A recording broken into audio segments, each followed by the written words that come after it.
What's up, everybody? My name is Brandon McCollum, also known as BMXC, and this is Nice Minds. I am with a very, very, very, very, very special guest. My homie, I've known him for like 20 years, Sassan Scott Zaker. Hey, what's up, everybody? It's good to be here. Thanks for having me, Brandon. How you been, bro? I've been good, brother. I've been good. I can't complain. Life is life is moving forward. I got air in my lungs, and I'm working a lot. I'm staying pretty busy, and everything's good. I want to go into a little background. So you're an amazing drummer and musician, and I met you not even through music, actually, like 20 years ago through my younger brother Travis. And I can't remember if it was my 16th birthday party or my 17th birthday party, but it was one of the two. I want to say it was like right after we moved to Maple Grove. Yeah, I'm honestly I can't remember if it was your 16th or 17th. I want to say it was your 16th birthday, Yeah, I think so. but I'm not 100%. I do remember that party though. Yeah, so I remember seeing you like I met you and you were like this quiet dude and you had a cast on. And then like I was just like, I mean, I was already like in party mode and like I was hyper. We weren't even like drinking or anything, but I was just like off the wall. And I just remember seeing you and I'm just like, you look like a pothead. I'm gonna call you pothead. And I don't know if you remember that. I do. I think you called me pothead for like a while after that. Probably. Like until we started hanging out like and doing music shit. I'm pretty sure I was just pothead, like one of your brothers like pothead friends. And it was funny because like I smoked weed, like I don't know where that came from. I was just this fucking nut case. But Good times, man. yeah, so I mean we like then all of a sudden it's like not only did you meet my brother, we also all of a sudden had like a bunch of mutual friends, and it just kind of has continued over the years. And we found ourselves in like a lot of the same circles, like musically and like from Maple Grove, and it's crazy. um so I know you're originally from San Diego, but your family moved to Maple Grove in like the early 2000s, right? Yeah, that's correct. So my mom and I moved to Maple Grove in 2000. Actually, I'm sorry, in 2001. Oh, okay. Um, and yeah, that was the first time that I was up there. We came straight from San Diego. We went straight to Maple Grove. We had no context of Minnesota or anything outside of California, really, as far as living goes. Actually, well, myself, I should speak for myself. My mom was from London. So, yeah, I have an aunt and uncle on my dad's side and cousins, their kids, who are like my big brother and sister. They were living in San Diego about 6 years prior, and then they moved up first. So then they're the ones that convinced us to move up to Maple Grove. And yeah, it changed my life, dude. Honestly, I think back all the time, like had we not moved to Minnesota, like what would my life be like? It'd be completely different, and I'm super grateful that we did because I love you guys, man. You guys really taught me like what friendship really is, because I didn't have a lot of like close friends in San Diego, prior to moving up there. Like I had a pretty rough time, dude. Like growing up in San Diego, I used to get fucked with a lot. I used to get beat up. I used to get fucking picked on. I used to have to run from fucking all kinds of shit. There was gangs in my neighborhood. There was all kinds of shit. So, when we moved to Maple Grove, that was like my first experience with like the suburbs. You know what I mean? Like it was, yeah, it was way different. It's crazy because you and I, and obviously you and my brother, we have like the exact same background in that regard. Because I'm from Southern California as well. We were born in Santa Barbara, lived in Ventura, but we moved to Minnesota 7 years prior, before you did. But we moved to Maple Grove that same year too. So that it's crazy. I have a few different friends like that who are like either from like Seth and Josh are from Arizona. I have a few friends that just from Cali. I have a few friends from here and there, but like it's crazy connecting with people like in a different city who and you share a similar background. 'Cause Yeah. we came from Ventura, gang city and, not a nice area and kind of the same type of shit. I mean, I was a lot I mean, a bit younger, than you were when you moved, but kind of the same stuff, man. Yeah, it's crazy seeing how Maple Grove has grown too over the Oh last 20 yeah. years. Even in the last few years, like I was living in Maple Grove from 2017. This was the most recent time I was living there was 2017 through like 2018. I was there for a year living with my cousin, or staying in my cousin's house with his family. And it was weird being back in Maple Grove, dude, like 20 years later, you know, or like not even but close, and running into people, dude. Like I was working in the liquor store at Whole Foods in Maple Grove for You like were? I was, yeah, for like 6 months. I didn't Like know right when that. I got back. Yeah, in 2017 I like needed a job real quick, and I was building my cousin's real estate team on the side, so like I was studying for my real estate exam, so I couldn't really do anything. So I was like, fuck, I got to go get a job. So I was like looking around for jobs, got a job at Whole Foods. And I was working at the liquor store, and bro, like I kid you not, like at least 3 times a week, like some random person from either junior high or high school would walk in, like with their kids, like fully grown up, and like never left Maple Grove, or like they all had some crazy story, like, oh yeah, I moved here there and then I came home, or it was crazy like reconnecting with people in that context. And I have to admit I was always a little like, fuck, like I'm like 30 fucking working at Whole Foods. I'd like run into people that were like crushing it, but it was still all, nevertheless, it was weird to be back in Grove like as an adult, and see how everything has like grown around, you know, basically like the movie theater or like the community center really. I mean, I remember when it was like the community center and the theater and like Cub Foods, and that was it, dude. And some other shops maybe, but like yeah, now it's crazy, dude. It's like a major suburb now. Yeah, it's crazy. So how many times have you moved to Minnesota and back to San Diego now? Bro, it's been like so many times now. I think I've lost count. Like I'd really let me sit and think about it. Okay, so let's count it out. So 2001 was number 1. And then I moved back to Cali uh fuck. Okay, so I was in 7th grade, so 7th, 8th, 9th grade. So 4 years later. So 2004, no, I'm sorry, 2005, I moved back to San Diego in my like end of my junior year. And then I was in San Diego from 2005, 2006, 2007. I moved back for college Yep. to go to McNally, right? So that's 3. And then I was there pretty much from 2007 through 2012. And then I moved back to then my mom died, and I moved back to Cali like shortly after that. So then I was back here 2012 through 2017. And then I went back, and then I came back up to Minnesota. Then I just came back. I was there 2017 through 2020. Word. So yeah, it's been a crazy decade, or crazy 20 years, I should say. I bet. So speaking of the last 20 years, so when did you get your start with music? Like when did you start drumming and stuff? I started drumming like shortly after I moved up to Minnesota. So I want to say it was like 2002. It was like 2001, 2002. That's when I got my first kit. I was like in junior high, like 8th or ninth grade. I think it was ninth grade. And dude, I hit it hard, dude. As soon as I got my kit, I was like, because here's a crazy thing. A lot of people don't know this. Like people ask me all the time. They're like, "Hey man, how did you learn how to play drums?" And I'm not gonna lie, dude. Full honesty, I learned how to play drums in Guitar Center Oh, that's crazy. when I was a kid. Like even years, yeah. So like years prior to my mom and I moving to Minnesota, it was probably like, I don't know, it was like 2 years, like starting like 1998. Like I was like 10. My mom was working like 3 jobs, and she couldn't afford like daycare or anything like that. And my grandma had moved to the UK, so like there was nowhere, and they were taking me around, like making me sit in their different workplaces and stuff. But it was at the point where she would just be like, all right, even on weekends, she'd be like, all right, I need to do shit. And she just wanted to drop me off somewhere. So she would legit drop me off at Guitar Center and then like leave me there for like 4 hours at a time. And then she would just like come back 4 hours later and pick me up. So it was like free daycare, and I loved being in there because, I started like really wanting to play drums when I was like 8. But we couldn't, we were living in like tiny little studio apartments. Like I couldn't get a kit. We were broke.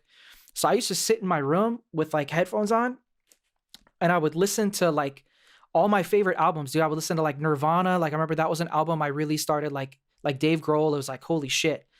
and fucking, you know, all those like new metal bands like Korn and fucking Limp Bizkit. Like my cousin was turning me on to all this like rock music and shit. And I was like, oh my God, the drums are so fucking rad in all of these, in all this music. And so I would go to GC like once a weekend. She would drop me off 4 hours. I would sit in the drum department and I would like sit on their kits. You know, back in the days, they didn't like control all this stuff. Like, you know, now they see kids and if you don't buy something, they kick your ass out. Back then, it was like there was people everywhere. Guitar Center was fucking packed all the time. So like you could get away with like slipping into the crowd and just staying in the back corner, just playing the kits for like as long as you could. So I would just sit on the like early days of the electronic drums and I would fucking just sit there for hours, dude. And I would sit and I would like hit each drum and I would like I would remember like, okay, that tom sounds like a tom. Like crash sounds like a crash. Like hi-hats, okay, it sounds like this closed, sounds like this open, right? Like this is a snare. And my hands just kind of like started like putting two together. And then I would listen to the music, right? And I would like study like how the drums, like what sounds were coming and how they were arranged. I'd be like, okay, right? And I started like visually putting it together. So over the course of like a year, I did that. And then I started like air drumming, right? I would like go home and I had a pair of drumsticks and I would sit with my headphones and I would air drum. Like, and I would start like teaching myself all the drum parts of all these rock bands. And then I would take it back to GC and then I would like play it on the kit. So like that, by the time I got to Minnesota and I even bought a drum set, like I already knew how to play, you know? So like it didn't take me like hardly any time to start playing like with bands. Like it's all I needed was the kit. So it was like kind of crazy how that all happened. Like looking back, I was like, as soon as I had the drum set, bro, I was like fucking calling up. I was trying to meet guitar players and bass players, and I was like trying out for bands, and I just wanted to play, you know, just as much as I could. Knowing you, like, right before you got started and then seeing you, you know, just get good and get really freaking good, and seeing you, like, play in bands, I just remember just having like, literally, I was thinking about this beforehand, and some of my funnest times in my early 20s were going to see you play in the bands that you were in, like, The Isles and Roster McCabe. I mean, like, those were, like, some of the funnest times, bro. I mean, like, because we would go up and see you guys, play at, Sally's, like, every fucking week, Yeah. and it was always so fun watching you because your faces were just the best. Like, your drumming faces are classic, bro. Like, yeah, I love it. All my weird ass face. I Yeah, still do it, dude. hell I yeah. still do that shit. Hell yeah, those were freaking classic. So yeah, so like I said, you were in a bunch of different bands and just an impressive ass drummer. Um Thank you. how many bands have you been in, really? Dude, I'd say like that's another thing I've lost count. You know, I've gathered a reputation in Minneapolis as like the flakiest drummer I think that's ever that's ever lived. Because I have an unfortunate reputation that I'll join like a fucking sick band at like a very early stage in their development, like before anyone knows what's up. I guess, and maybe it's like there's like some, maybe I have like a weird intuition about bands looking at it in this angle. Like I find out bands like back in the days, I would like find a band really early in the state. Like the Isles was a perfect example. Roster McCabe, perfect example. Like when I tried out for Roster, they'd only been a group for like less than a year, and they weren't even really a band yet. They were like coming out of being like an acoustic trio. So it was just Drew and Mike and Alex, and they had experimented with like, you know, drummer and a bass player for hire, but they weren't a band yet. But I don't know, I guess I always find these bands really early on, and then I go hard with them, and then we develop it like, and then a year in or 2 years in, I'm like, all right guys, I'm out, you know. Like I'm on to the next thing, you know. And maybe I don't know why. It's not that I don't love every single band that I've played in, and I love all the players I played with. Like, you know, they're all my brothers and sisters that I've, you know, mostly brothers, but yeah, I've probably played for like at least 12 bands over the years, if not more. Like That's what's up. consistently, and I've gigged with probably over a dozen more. So, yeah, it's been a ride, dude. Yeah, I and they're all different genres too. That's one thing I've always been really like, you know, adamant about playing with just any kind of genre that I can, you know, like I remember Todd from the Isles, like, couple I don't know, maybe it was, like, 6 years ago. It was long after I was out of the Idols. He was playing he had started, like a cover like a country cover band, like a country rock cover band, and he hit me up and he was like, "Hey, man, like, I know it's been years, but I don't know if you'd be down to play, like, a couple gigs with my cover band. We're, like, doing pretty good and playing this bar gig," and he's like, "Would you be willing to come rehearse?" And he's like, "Just to let you know, it's, like, pretty much country." And, he didn't expect me to be, like, cool with that, and I was like, "Nah, you know what? I've never played with a country band before." He was like, "Do you know any country music?" I was like, "Absolutely not." So I went into the rehearsal, dude, he sent me this whole list of songs. It was, like, all this pop music and country music that I'd really never heard. And, because I don't really keep up with pop as much as I should, and, especially in the country realm. And, yeah, so I just, like, dude, just grinded through these rehearsals, and I was so out of my element, dude. Like, his band was like, "Bro, like, where'd you get this drummer?" Because I just didn't fit at all, but, I brought my own flavor to it. I think Todd really liked it. But I was, he likes the weird vibe that I bring to bands, so, yeah, long story short, I played 2 gigs with them, and, it was weird. I didn't play, like, to the record at all. Like, I was, like I was just, like, making stuff up. His band, like, I remember his guitar player kept looking back at me like, "Dude, what are you doing? That's not how the song Yeah. goes." And I'm just in the zone, just, like, having a good time. So, yeah, I don't know, man. I just like to play. I've played with a bunch of groups, so it's been a nice ride.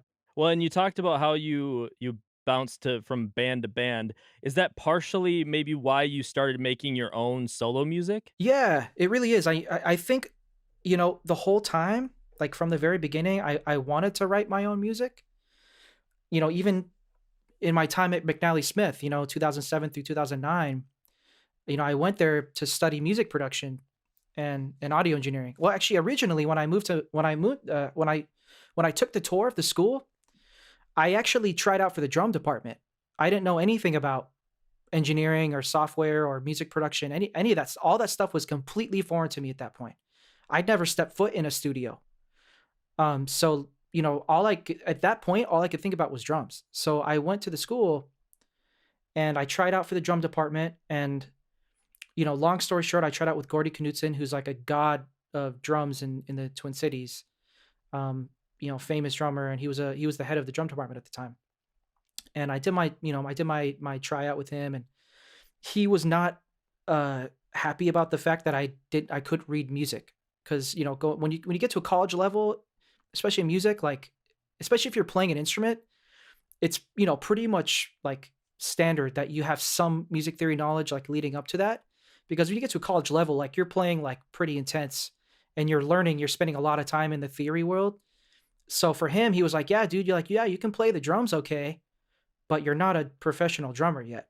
And I was like, that hit me hard, dude. Like, that hit my ego hard, because I went in there thinking like, dude, I'm gonna get in there. I'm gonna be the best drummer at McNally, blah blah blah. And Gordy was, like, genuinely unimpressed with my tryout. He was like, "Yeah, it was okay. Like, it wasn't bad, but it wasn't like it didn't, like, really make his hairs go up on his arm." And then he was like, "Hey, what's your theory?" And I was like, "Zero." And he was like, "Really? Like, how did you get this far?" And I was like, "I don't know. I'm just here." So after that, I ended up just kind of wandering around the school, and I was like, I was kind of just kind of feeling down, like, oh, I came all the way up here. Maybe that's not what I'm gonna do. And then I ended up just kind of wandering into the studio department and into the recording area, and they gave me a quick tour, and I was like, "Holy shit! Like, this is amazing!" And I saw the MIDI studio, I saw, like, the main studio, and it completely flipped my whole lid. So I like that day I switched. I tried out for that, and then I ended up getting into that. And yeah, since then I spent those next 2 years pretty much focusing on, obviously, Pro Tools, same stuff that you did at NPR, or IPR. Sorry, not NPR, IPR. Yeah, so that's really where I started. But then, I kept playing drums, and I kept playing with a lot of bands. So that was still, something I wanted to do. I was playing with groups in. Funny enough, the ironic thing was, once I, like, in my second year at McNally, and I started meeting all the other musicians like Kevin Gastangwe and Trent Barspool and all the other heavy hitters that were there. Had Ruben Rodriguez and all of them. They started pulling me into the ensembles. you know? So I wasn't even in the drum department, and I was beating out drummers that were, like, trying to get these, like, fusion jazz, like, the high level, like, senior fusion jazz ensembles. Like, I remember Ruben Rodriguez pulled me into one of these fusion ensembles once, and bro, I was so out of my element, like, I was like it was hard for me because I was playing with him and, like, really good players, like, Gastangwe level players, and, I couldn't sight read, so we were playing all this, like, fusion jazz things with, like, changing time signatures and all this stuff, and dude, I had such a great time. Like to this day, it was that was such a big learning experience. But at the same time, I was learning Ableton. I remember stumbling across Ableton like version 2, and they had it on one computer in the media lab, and no one used it. No one knew what it was. Like I was like really really early on like stumbling onto it. It wasn't maybe past version 2, but it was like one of the early ones. And that was really the first time I was like, that changed my whole life, bro. As soon as I started, because I was using Cubase and I was using the MPC 2000, so that's really kind of where I got my gears was like using the MPC. But man, once I started diving into Ableton, that was 2008. It just changed everything for me. So yeah, I to answer your question, I think I always wanted to write my own music. I think all of that stuff kind of led me, to the place around, I think it was around 2010 where I started like really like writing my own beats and wanting to put out my own music.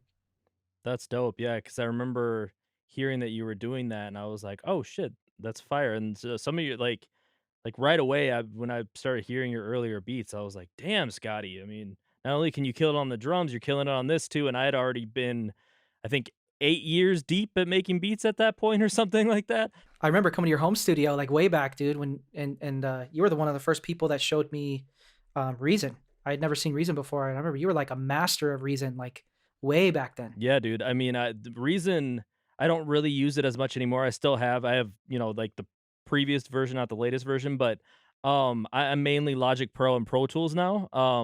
But Reason is the shit still. I mean, I have so much love for that program. I love going back into it and just fucking around with it because yeah, that's how I got my start, bro. Dude, I actually bought the most recent version of Reason, and dude, it's sick. Oh yeah. It's sick. I Hell I yeah. still don't really like sequencing in it, but or it's not that I don't like it, I just don't really know how to do it that well.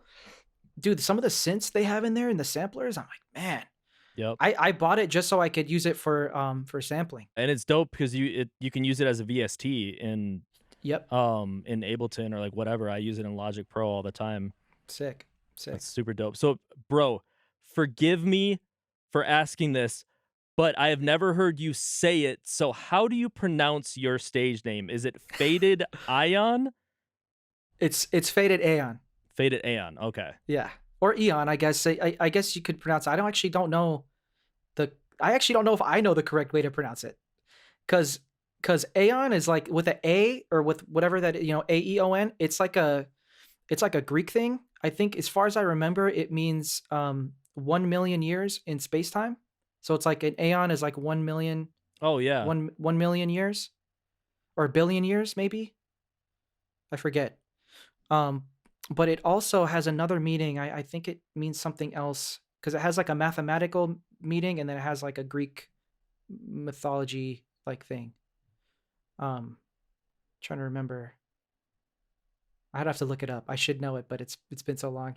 You know how it is, man. You're just nowadays, you're just trying to find a stage name that someone else hasn't taken already. Yep. Straight up. I mean, I don't, I doubt there'll ever be another B McC. So, as much as I've tried to and wanted to change it, I have my nice guy moniker, but I don't think I'll ever change B McC. I'm stuck with it. It's been 20 plus years. I think I got that nickname from a friend right before I moved to Maple Grove. So, um, yeah, I don't think I'll ever change it. But I like your name though.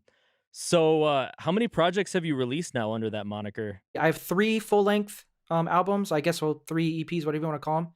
Question for you, what differentiates an EP from, like, an album? Like, I know it has something to go back to I know it goes back to vinyl, the vinyl days, but, like, in the context of, like, digital music, I know people still call things like EPs or LPs, but it's just like a digital release on Spotify. I don't know the exact I don't know the exact history behind it, but yeah, you're right. It does stem from the vinyl days, but an LP is like a, full length album, which is like, generally speaking 10 plus songs. An EP is like 5 songs or less, essentially. Gotcha. So Okay. it's a Okay. it's a like an EP is a shorter body of work, essentially. Got it. Um, so I think now, like, in order, because the reason, I don't know if you remember or know, but Kanye produced like a series of albums that were like 7 songs. But those were considered LPs because the reason why he chose 7 was so he could be like Grammy nominated, essentially, because supposedly you can't be Grammy nominated with EPs. Oh, So I think essentially I think EPs are 6 songs or less. gotcha. Okay. So, and then LPs are, anything longer than like 7 or, plus. Interesting. I've always wondered about that. So I guess essentially I've released 3 EP or 3 LPs. So yeah, and I've also released a beat tape, so I kind of um I kind of have this like sampling experiment. And to be honest with you, like the world of like hip hop sampling, and I'm sure you have a lot of insight into this, has always been kind of like a murky territory for me, because specifically not the process of sampling, but more so like releasing sample based music. Because I know that obviously you have to like clear samples and you have to find the artists and like pay them, and that whole process seems like ridiculously complex and like kind of crazy. And I've always wondered, like, there's no way that every single artist that's sampling music that's releasing it is going through that process. I have to No. assume like a lot of them are just sampling and releasing it, and just like whatever happens, if it makes money, then if they get sued or whatever, all right, cool, I'll just pay the whatever. So I've always wondered, like, I haven't really spoken with a lot of other like producers who do a lot of sample based music. For instance, one artist I really like is Flaming Ghosis. Have you ever heard of him? Flaming Yeah, I think Ghosis. so. So like his music is like sample heavy. It's pretty much built like entirely on samples. I'm pretty sure he only adds like drums, bass, some keys, but his all of his music is entirely samples, and like not just like little bits here and there. It's like choruses and stuff from like famous soul records.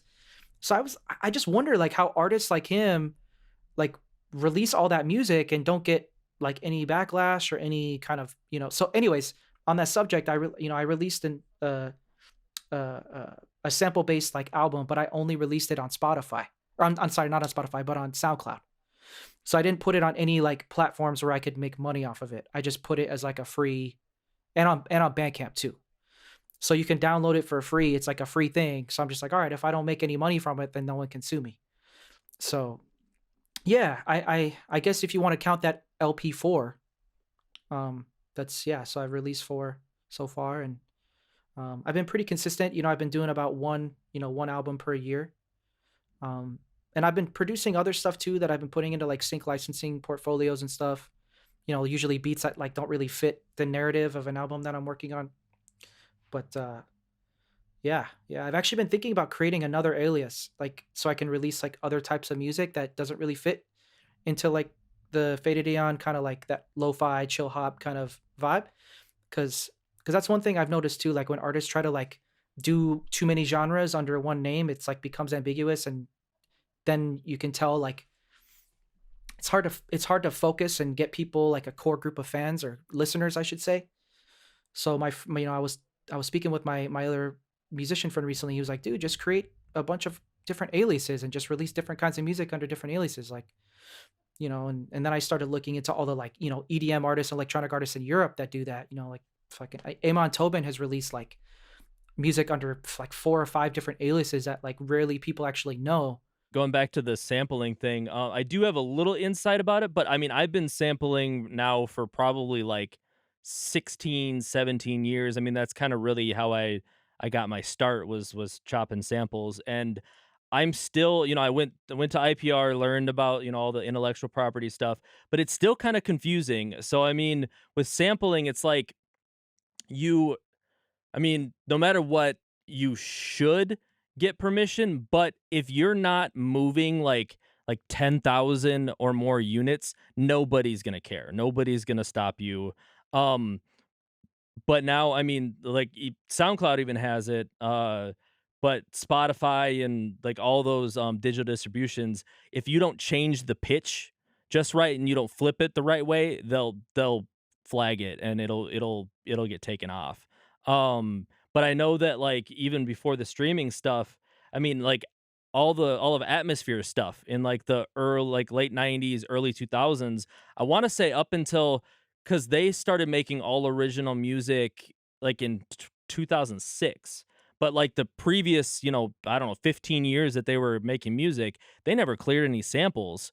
And then I wanna say, like, around 2005, when they started getting big, people started coming after them because they, like, literally Ant, the producer in Atmosphere, sampled fucking everything. Like, I mean, all he did was sample shit, and they never cleared shit. And that's hip hop, right? Right, but I mean, they're still standing and they're still those albums are still being sold.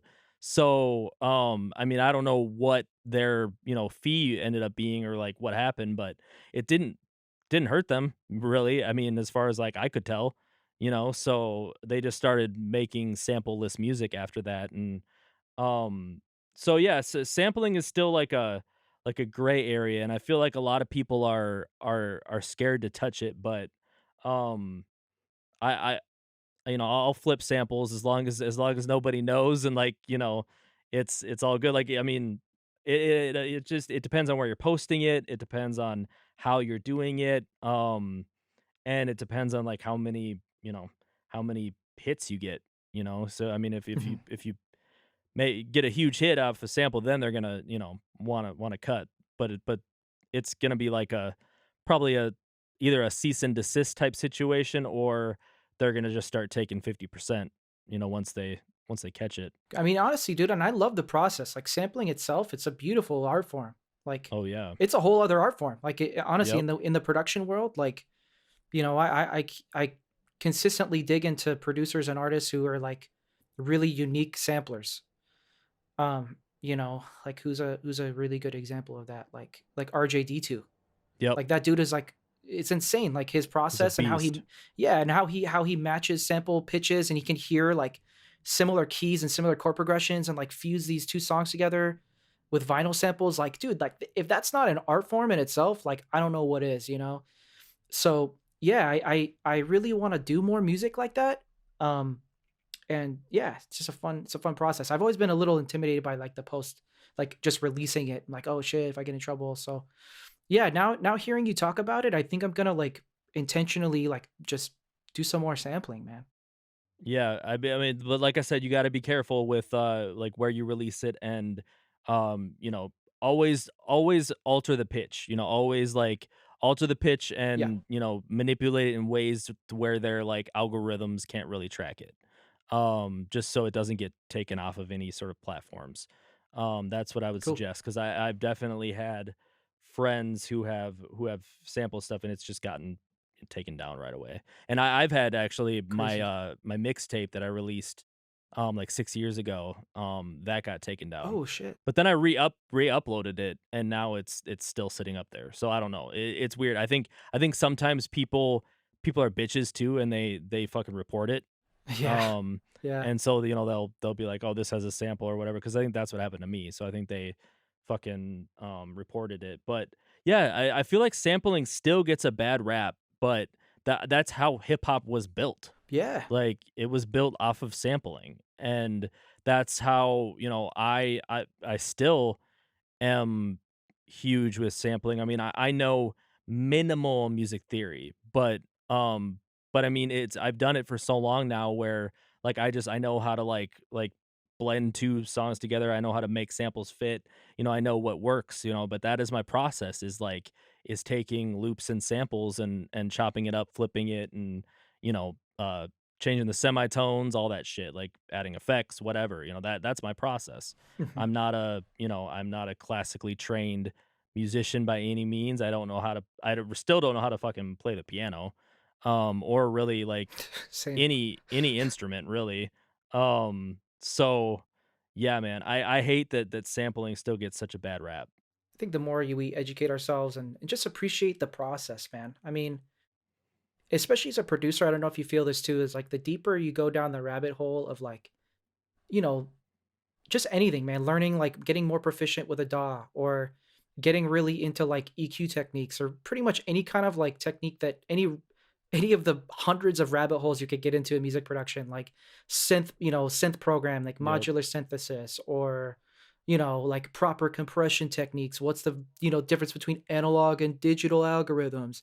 Like, you could go down these rabbit holes all day for years, right? And then, you naturally, you progress and you learn more and more, and your proficiency grows, right, with the software platform that you're in, right? So naturally the mind kind of gravitates towards, like, okay, if music isn't like, I don't know how where I'm going with this, but you know what I mean? Like, I'm trying to focus more on just like the music. Like, I don't even care how people get there. Like, I used to kind of like troll on people that had like really like like a overly simple process, or like, oh man, like, like they didn't, like, the mix was horrible. Like, they wrote this beautiful song, but they didn't like take the time, or they just like mixed it horribly, or just, I don't know. I'm trying to think of an example. Like, okay, here's an example, right? So Deftones is one of my favorite bands in the whole world. Like, they can do no wrong as far as I'm concerned. But they released an album called Gore, like, I want to say 2017, 2018. And dude, I don't know, bro. To this day, I listen to it, and I've had to listen to this album like a bunch of times to like change my perception of it, because the Mhm. first like couple months I was listening to it, bro, I thought it was just like garbage. Like, I couldn't believe that they released this album.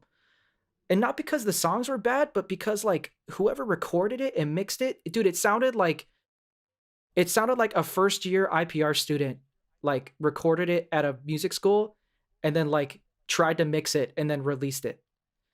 Like, for reals, like, go and try and listen to one of the songs. That's why I couldn't get into lo-fi at first, bro, because a lot of lo-fi just sounds like it's just mixed so shitty. But in there lies a crazy thing, like, it's done intentionally. Yep. Like, so when I went and, like, researched the band, or researched the band's process on that album, it turns out that they intentionally, like, went into the studio, recorded it all to tape, all pretty much, like, raw as hell, on, like, almost all analog equipment. Obviously, they did it in Pro Tools, but, like, they intentionally wanted it to have that grittiness, that kind of, like, that underproduced, like, it was just, like, kinda going back to their core, their roots.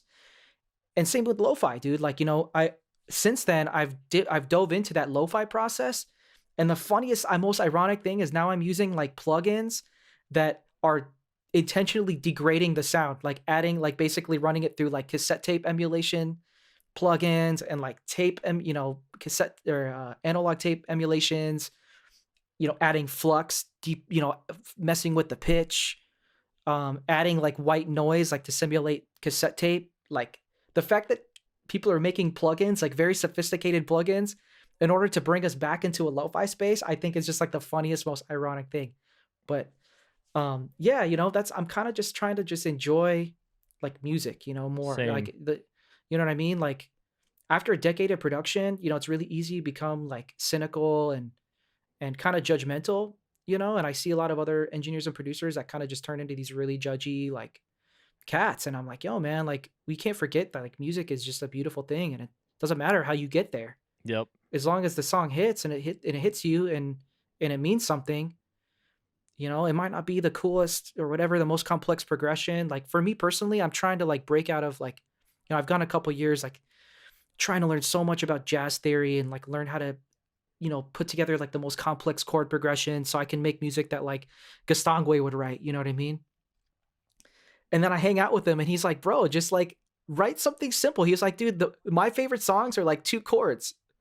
You know? Hearing that from a guy who's, like, the most ingenious piano player I've ever known in my life, that could play, like, literally anything, to have him tell me, like, "Yo, man, like, I like songs that are simple a lot." Yep. I'm like, "Damn," like, I would never expect him to say anything like that, but it's real, you know? It's like, doesn't matter how complex it is or how you get there. It's just music is meant to feel good, or meant to feel something. Yep.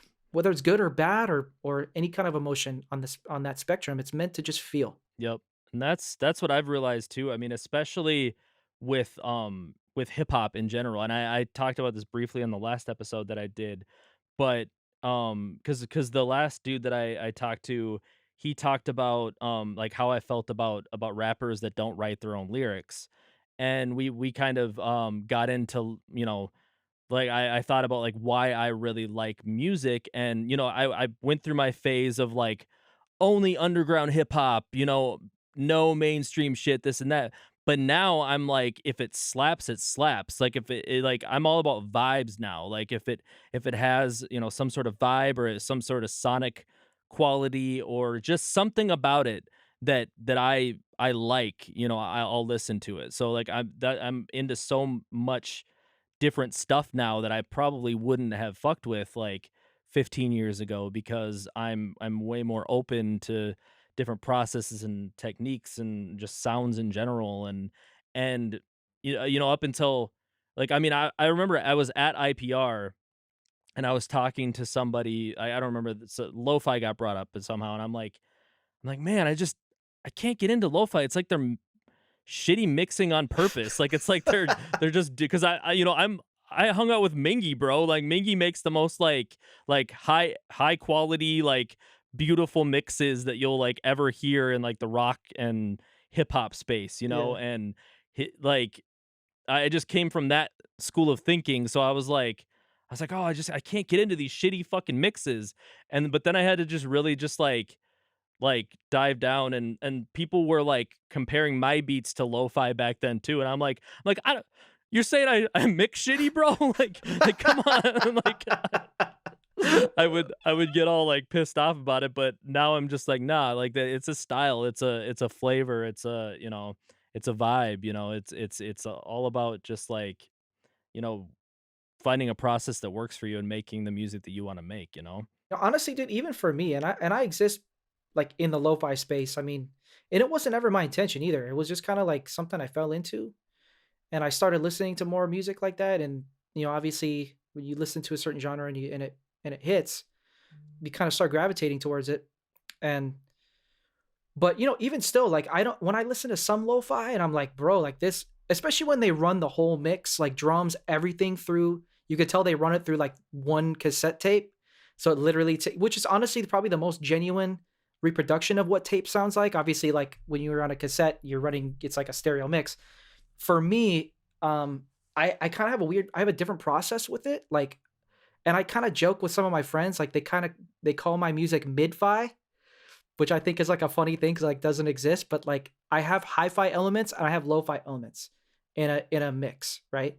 So like typically like I'll run certain elements through tape emulation, or I'll have different cassette tapes, like different buses. I have different cassette tape emulations with different settings, right? Some are like more harsh and some are less. Some are just there to like add saturation and low end and like some of that tape warmth.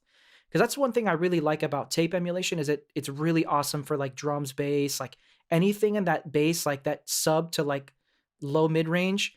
It just gives it this like warmth, this beef that's just like so dope. So a lot of times I'll just run stuff through there just to get that, and then I'll have other ones that are like intentionally have like interpolation in like weird like a lot of flux, so you get that weird pitch wave, right? So, for me, it's like that's kind of where I like try to put my music. So it's not all the way lo-fi and it's not all the way hi-fi. It's like somewhere in that middle space. So, and I kind of have a weird thing because I want shit to sound crisp and clean and clear too. Because I don't know, maybe that's just that's just a process I've developed for myself. But yeah, I definitely know how you feel. It's like, isn't that funny how what people tell you nowadays? Oh yeah, it's like lo-fi. It's like it's a compliment, but really it's Right. like yeah, my mix suck or Exactly. It's like it's so funny. It's so true. when I used to draw back in the day, I quit drawing when I met our friend Seth McPhee's brother Josh. Because he was and Seth too. I mean, they're such like brilliant artists, and like in my school in Cali, I was the fucking like shit. With drawing, and then I moved to Minnesota, meet Josh, and Josh is like the kid drawing in class that everybody's like, yours is dope, and Josh was like, I quit drawing basically after that. I was like, I can't compete with this shit. And Josh was like, I hate that you quit. I always liked yours because it was like abstract, and I'm like, that's not what I was going for, bro. Like, I was really trying to get like to get like you, bro. Like I wanted to have like a clear picture, but it just came out all wonky. And and Josh, he would be like complimenting it, but I'd be like, nah, that's not what I wanted. But no, I mean, it just reminded me of that, like that exact That is just so like funny. somebody means it as a compliment, but it's not exactly what you want it to be, so you take it as like offensive, you know? It's interesting. I guess it's like food, you know. I more and more kind of comparing music and food together, you know, as I like learn more about the culinary arts. It's like because we all perceive like flavor differently. Like one thing might be salty to one person and it might not be Yep. salty to another person. Or like with spices and with different flavors, right? We all have different tolerances and different perceptions of flavor. Like what is flavor, you know? Like what is music? Like what is good? What is bad? Like, you know. So the more I think about it like that, I'm like, fuck, like, it's funny. Like it's just it's whatever it is, you know? Um Yep. yeah. And the more I try to look at it in that light, it kind of helps me like just kind of grow as an artist and as a musician, I think. To just kind of yeah, just stop. I'm really just over the you've told me this so many times over the years, like, "Stop overthinking, bro." Yep. You're like maybe one of a lot of people, I have to say, like, many, many people, my close friends, fellow musicians and producers over the years have been like told me the same thing, like, "Dude, you overthink, like, your process, like, way too much, like, stop overthinking." And I honestly probably would have released twice as much music as I have over the years had I not been overthinking my process every step of the way and getting myself down and like quitting and then starting up again and like almost selling all my gear because I was like, I'm a piece of shit. I don't got it. I don't got that, I don't got the talent. I still do those thoughts still come to me. Like, unfortunately, I've learned to like kind of flip it before it affects my output, but it still gets me. Sometimes I'm like, I find myself comparing myself to other artists, other producers who I want to be like, who I want to sound like, and people I really admire, or just like hearing people that like. Sometimes I'm like, I get cynical. I'm like, oh man, this artist is killing it, but like my mixes are better, or like I think I'm producing like just as good, if not better, productions. Yet like I can't seem to get any traction.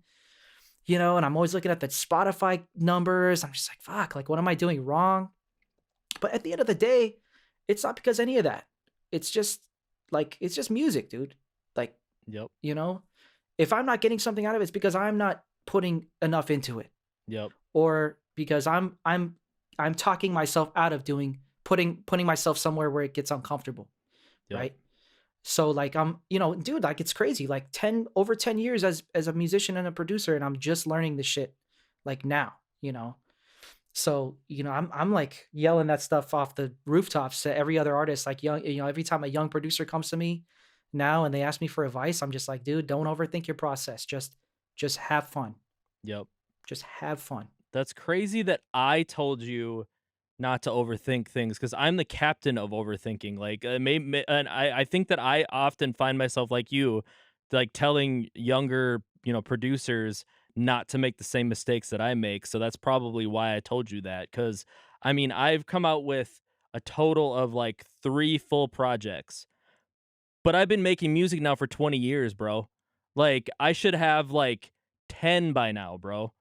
Like, I've come out with 3 full projects, and I mean, I've done countless albums for people on my record label and, other artists and stuff like that, but of my own music, like, I am the biggest overthinker, I'm the biggest self-critic. I'm finally like, I think I'm kind of announcing it on this, but I'm gonna make a formal announcement. I'm gonna release a new song that I wrote, for my mom, finally, like, and I Dope. I don't think Dope.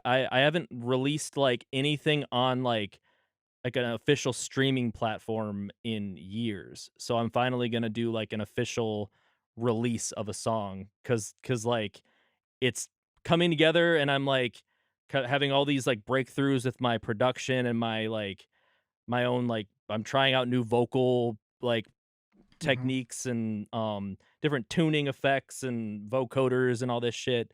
And I just like had this breakthrough where I'm like, holy shit, like I'm loving what I'm creating now finally. And I'm like, I still I'm still really a lot of people like my mixes, and people come to me for mixing, but I still compare myself to other, like, people when it comes to, like, mixing and shit. So, I think we're always gonna be our biggest critics, especially when we have, like, the taste that we have, and we've been doing it for so long, and we care so much about the craft, you know?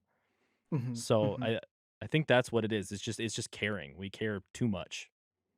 Yeah, and, not that comparison is bad, it's positive if you allow it yourself to grow and get better, Yep, right?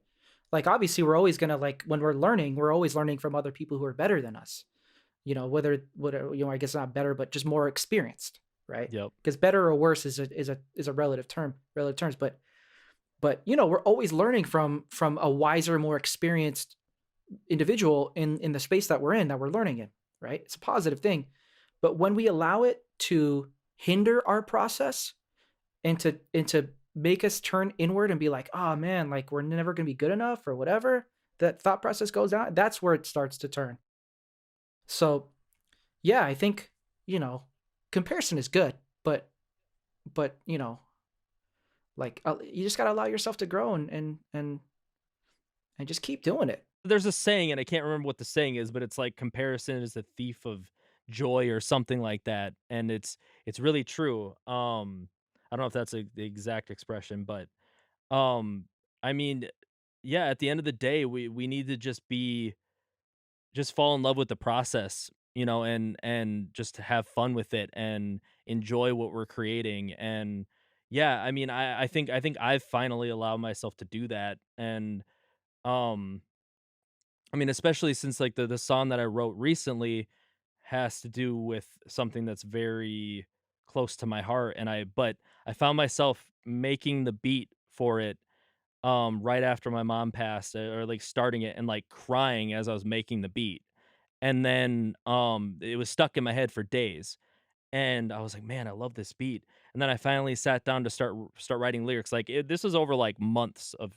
time that I've been, like, working on this song, and I sat down to write the lyrics, and as soon as I started writing, I started crying as I was writing, and then as, like, I started, recording and nothing was coming out, and I was just nothing was coming out the way that I wanted it to sound, and I was like I was trying to sing it, and I was like it was just sounding off, and I'm like, "This is not sounding good, this is not how I want it," and then I'm fucking around in my DAW, and start putting plugins on, and I tune it, and, like, I found this effect, and then, like, all of a sudden I heard it and I started crying because it was, like, exactly what I wanted it to sound like, and I was like, it I didn't know that my shit could sound like this good, and, like, I think it's just being in love with what you're doing, and, um, trusting what you're doing, and, I guess just being fulfilled with it, I think that's what I'm finding again. I'm finding being fulfilled by creating. I mean, it's kind of going back to that whole thing, like, why we're writing a song and how we want to get to the end product, right? Like, obviously, when you start a song, like most of the time, I like to think it comes from an emotional place, right? Obviously, sometimes we're like, okay, I got hired to do a track, or whatever the case may be. Especially if you're a professional producer, musician, like out there doing it as like a commodity, obviously you have like goals and you have to produce like a certain amount of content. So, I could see going down that road. Like, it's not always like coming from like, okay, I'm like feeling something I'm trying to portray in a song. Sometimes you're just like, I need a rock pop tune at this tempo, and I need it to be 3 minutes long, right? So, but for me, I mean, I guess when you're like, I guess it depends on what kind of artist you are. Um, for me, I really, especially for my solo project, like every single song that I put on my albums, like has a very important place, because most of the time, like the 8 songs that end up on that album started as like 25. You know what I mean? And I've either not, and I never delete stuff anymore. I used to, but because I would just think like this, all the stuff that didn't make it was just garbage. But now I find other places like sync licensing and stuff to funnel it into. Or I just put them in another folder, and I'm like, okay, if I get to an album that has that vibe, then I'll maybe funnel them in. So sometimes like songs that I end up releasing, I've actually written like years prior, right? Sometimes. But anyways, they typically have like a very important like emotional core or like a root system that they've come from me. And it's kind of the reason why it takes me a long time to finish songs, you know? But in that, I I tried to look at it like, especially now, like really recently, because years back I used to start a song like, okay, what plugins do I want to use? Or like, you know, I just want to use some like technique that I'd learned off the internet that I was really excited about, like some kind of like weird effect chain or something very specific, like technical specific, right? Or like I knew that I wanted a specific genre or something. But it was very rigid, sometimes.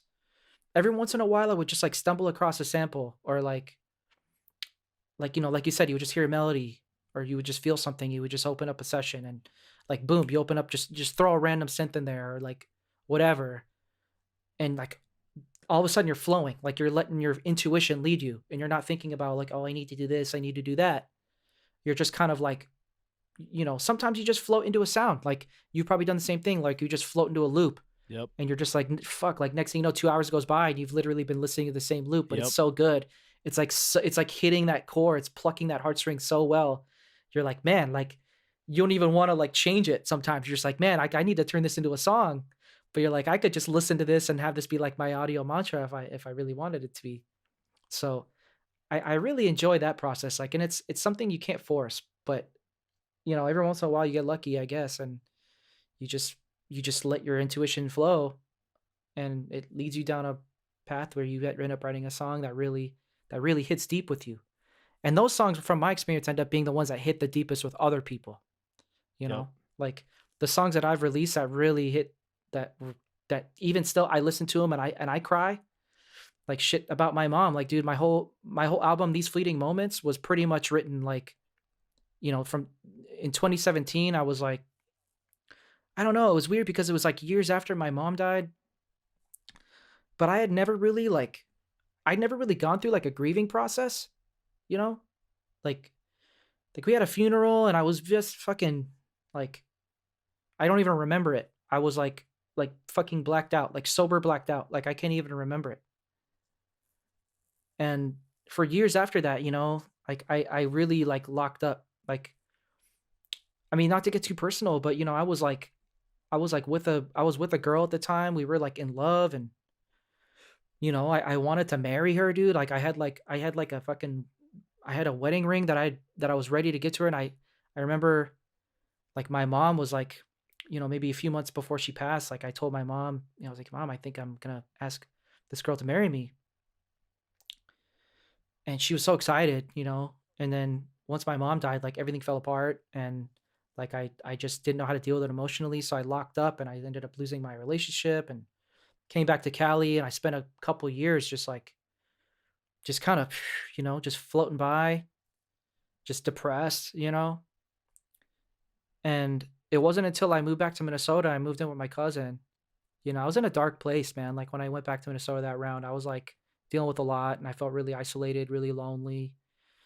I felt the weight of getting older, just a lot of longing, like feeling like longing for something, like longing, like missing my mom or just missing like an old life. You know what I mean?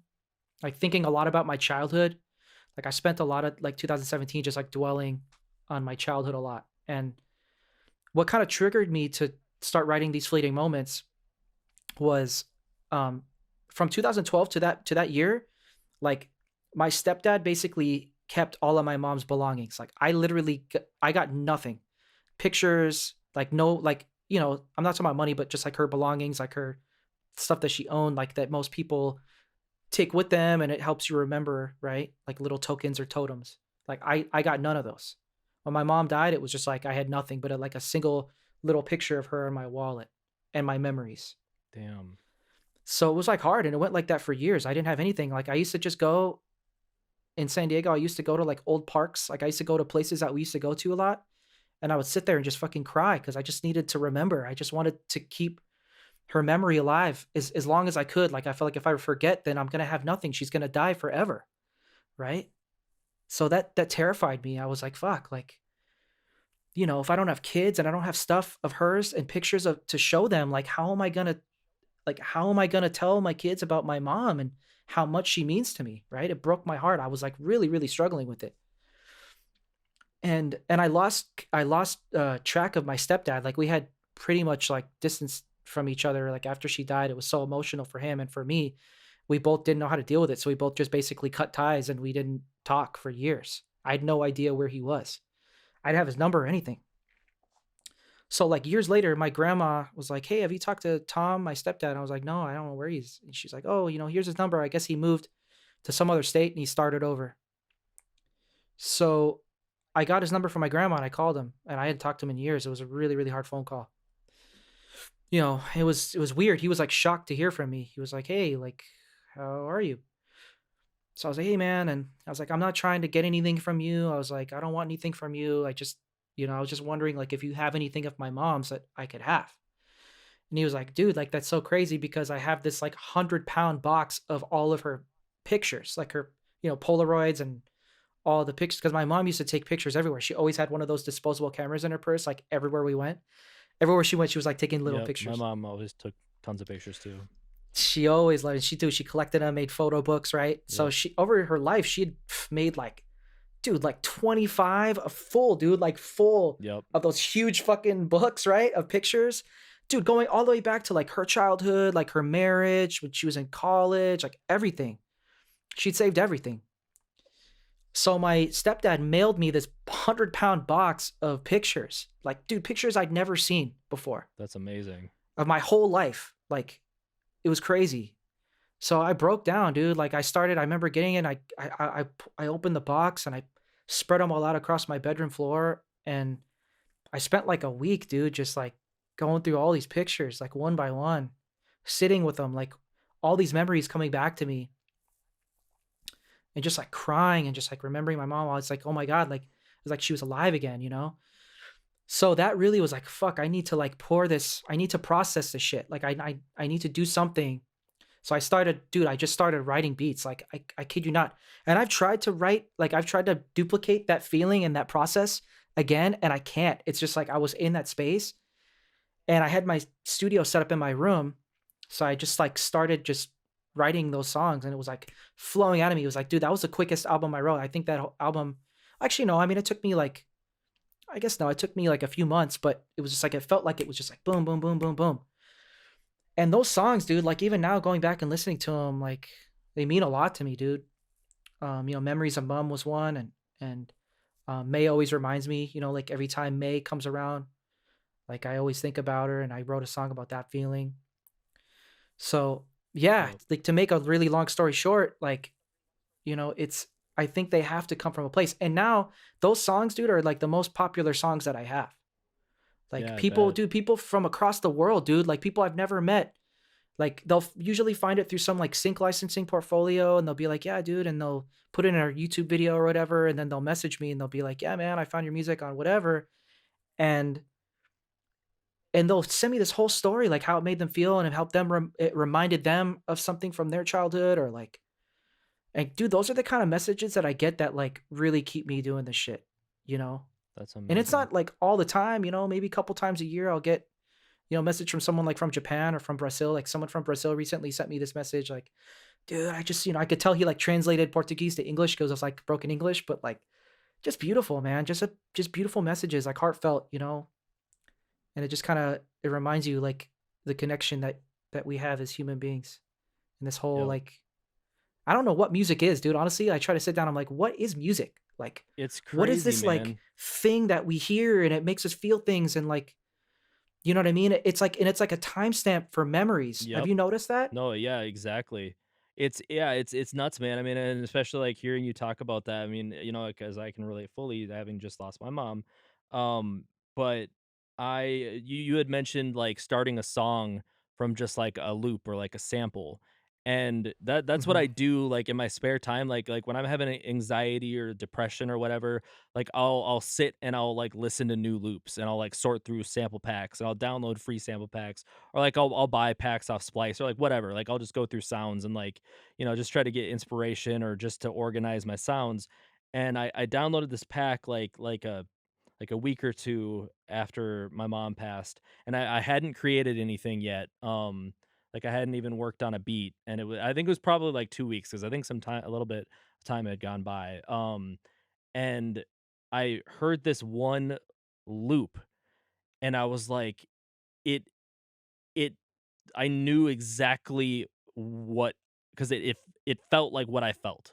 Like, like, had this, like, sadness about it, but it was like it had the like, this lightness to it at the same time, and I was like, it's extremely sunny and it's extremely hot. It's June, and I just lost my mom. June is usually, like, when I'm, like, at my happiest because it's, the sun is shining and, like, it's nice in Minnesota during that time, and I knew, like, Melancholy Sunshine. I was just like, "That's exactly what this song is and what it needs to be," and that's what I ended up calling it, and, hearing you talk about what was it? Something May, you said? May always reminds me is, yeah, a tune off of Yeah. that album. Yeah, these fleeting moments. Yeah, it's crazy, dude. It's yeah, it's I don't know. I feel you, man. I mean, sometimes it's a sample. During that process, actually, that was one album. That was the first album I made where I didn't sample anything. Oh, wow. It was, and I played all the instruments myself, like the piano, the bass, the guitar, the drum. I programmed the drums. Um, Everything was performed by me, That's dope. and that's the only one I've done thus far that's like 100% like that. So it's like simple melodies. Yeah. For me, a lot of those songs just started with one chord. I would just pull up. Pretty much every single one of those songs started with like a grand piano, and I would just pull up a grand piano patch, and I would just sit in my room, and I would just like find a chord or two chords that were like as close to what I was feeling as I could find. And a lot of it was really melancholy. Obviously, if you go and listen to it, it's like a lot of them kind of feel like not sad but not happy. Dude, have you ever seen a documentary called Alive Inside? Have you ever heard of it? I don't think You so. should you should look it up, dude. I watched it recently, and I kind of stumbled across it on an online forum because I was reading about Alzheimer's, and I kind of went down like a rabbit hole. I was just really interested in Alzheimer's, and then I started learning and finding research papers relating music to as a therapy for Alzheimer's. And then I stumbled across this documentary, which I believe was made in like I think like 2010, 2011, maybe 2012. It's a documentary they made where they basically this guy, he was a and I forget like what his field of study was, but basically he got called in by a colleague who was running um, a retirement home, right? Or not a retirement, but basically like a I guess retirement home, right? A lot of people there with Alzheimer's though, like a lot of people were in his care that were suffering with Alzheimer's and didn't have a lot of family members, so they basically just become wards of the state and you know just living in these places. And the more you research, just in general, like the population over 65 in the United States, you realize like how many people end up just like lost in the system. Like families just like put our elders in these homes, and we expect them to get care, and we pay the bills for them, and it's cheaper than we don't have the time. Everyone's working 2 3 jobs. No one has the time to take care of their elders. Like back in the days, our elders like lived at home, or you know they were given more of a there was more involvement. Like families lasted longer. You had and I've noticed like now in American culture, we're so quick to put our elders like in these places where they just have no story to tell. They're just there, and they just basically get drugged up, and they're just fucking refrigerators for the elderly, right? Just wait till they die. And it's kind of sad, so that whole concept like really messed with me. I was like, damn. So this guy was going into these homes where there were like really really bad cases of Alzheimer's, like people that hadn't spoken for years, and no one knew anything about them or where they came from. And there was one particular gentleman that the documentary starts, and he was African American gentleman, probably in his mid to late 80s. Like really, he's been around for a while, and he'd been in this home for like many years, right? And he had no family. One lady, I think it was like the main nurse who had been taking care of him for years. She was like, I've been taking care of this gentleman for years, and I don't know if he has any family. He's only said like 3 words to me. Like, this guy is like completely just complete vegetable, right? Like fully like alive, but fully just in a comatose state. Like, you'd see him, he'd just be sitting there like, eyes open, but just gone, right? So it's like extreme Alzheimer's, where you just forget everything.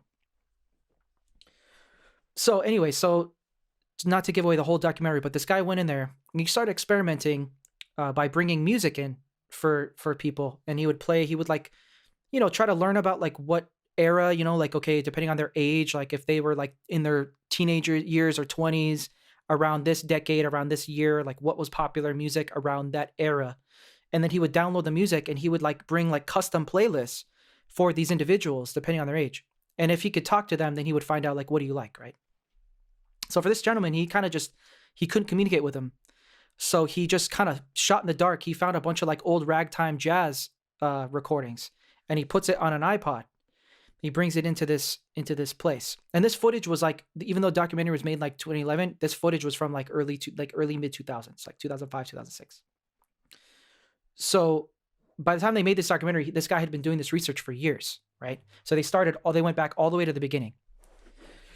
And he started finding that like as soon as he put this music on, they filmed this transformation, dude. They put these headphones on this guy, and he plays this jazz song. And this guy, for the first time in years, he blinks. He's like, right? The music like woke up his mind. Like it like woke him up. I think I did see a clip of this. Yeah, this is the clip they used in the trailer for it. And this guy's like, and he's just like smiling, fucking cheek to cheek, dude. Like for years, this guy hasn't moved. Like, boom, this song just woke him up, right? And all of a sudden he's like, oh yeah, I remember this song. Oh yeah, this is my stuff. And so he's like, oh shit, okay. So he's like, what else do you like? And he's like, oh man, I'm so-and-so and so-and-so's. And he's naming off like, artists from that era. So a guy goes back and he goes and looks up these artists. He plays another playlist, brings it in. Boom. So this is happening a couple sessions in. This guy's just like awake, and he's getting up, he's dancing, right? He's getting on his feet, he's dancing. This guy hasn't danced, like they've never seen him get off of his chair, right? So this process wakes this guy up. All of a sudden he starts talking, right? He starts talking about his life. He's remembering his life.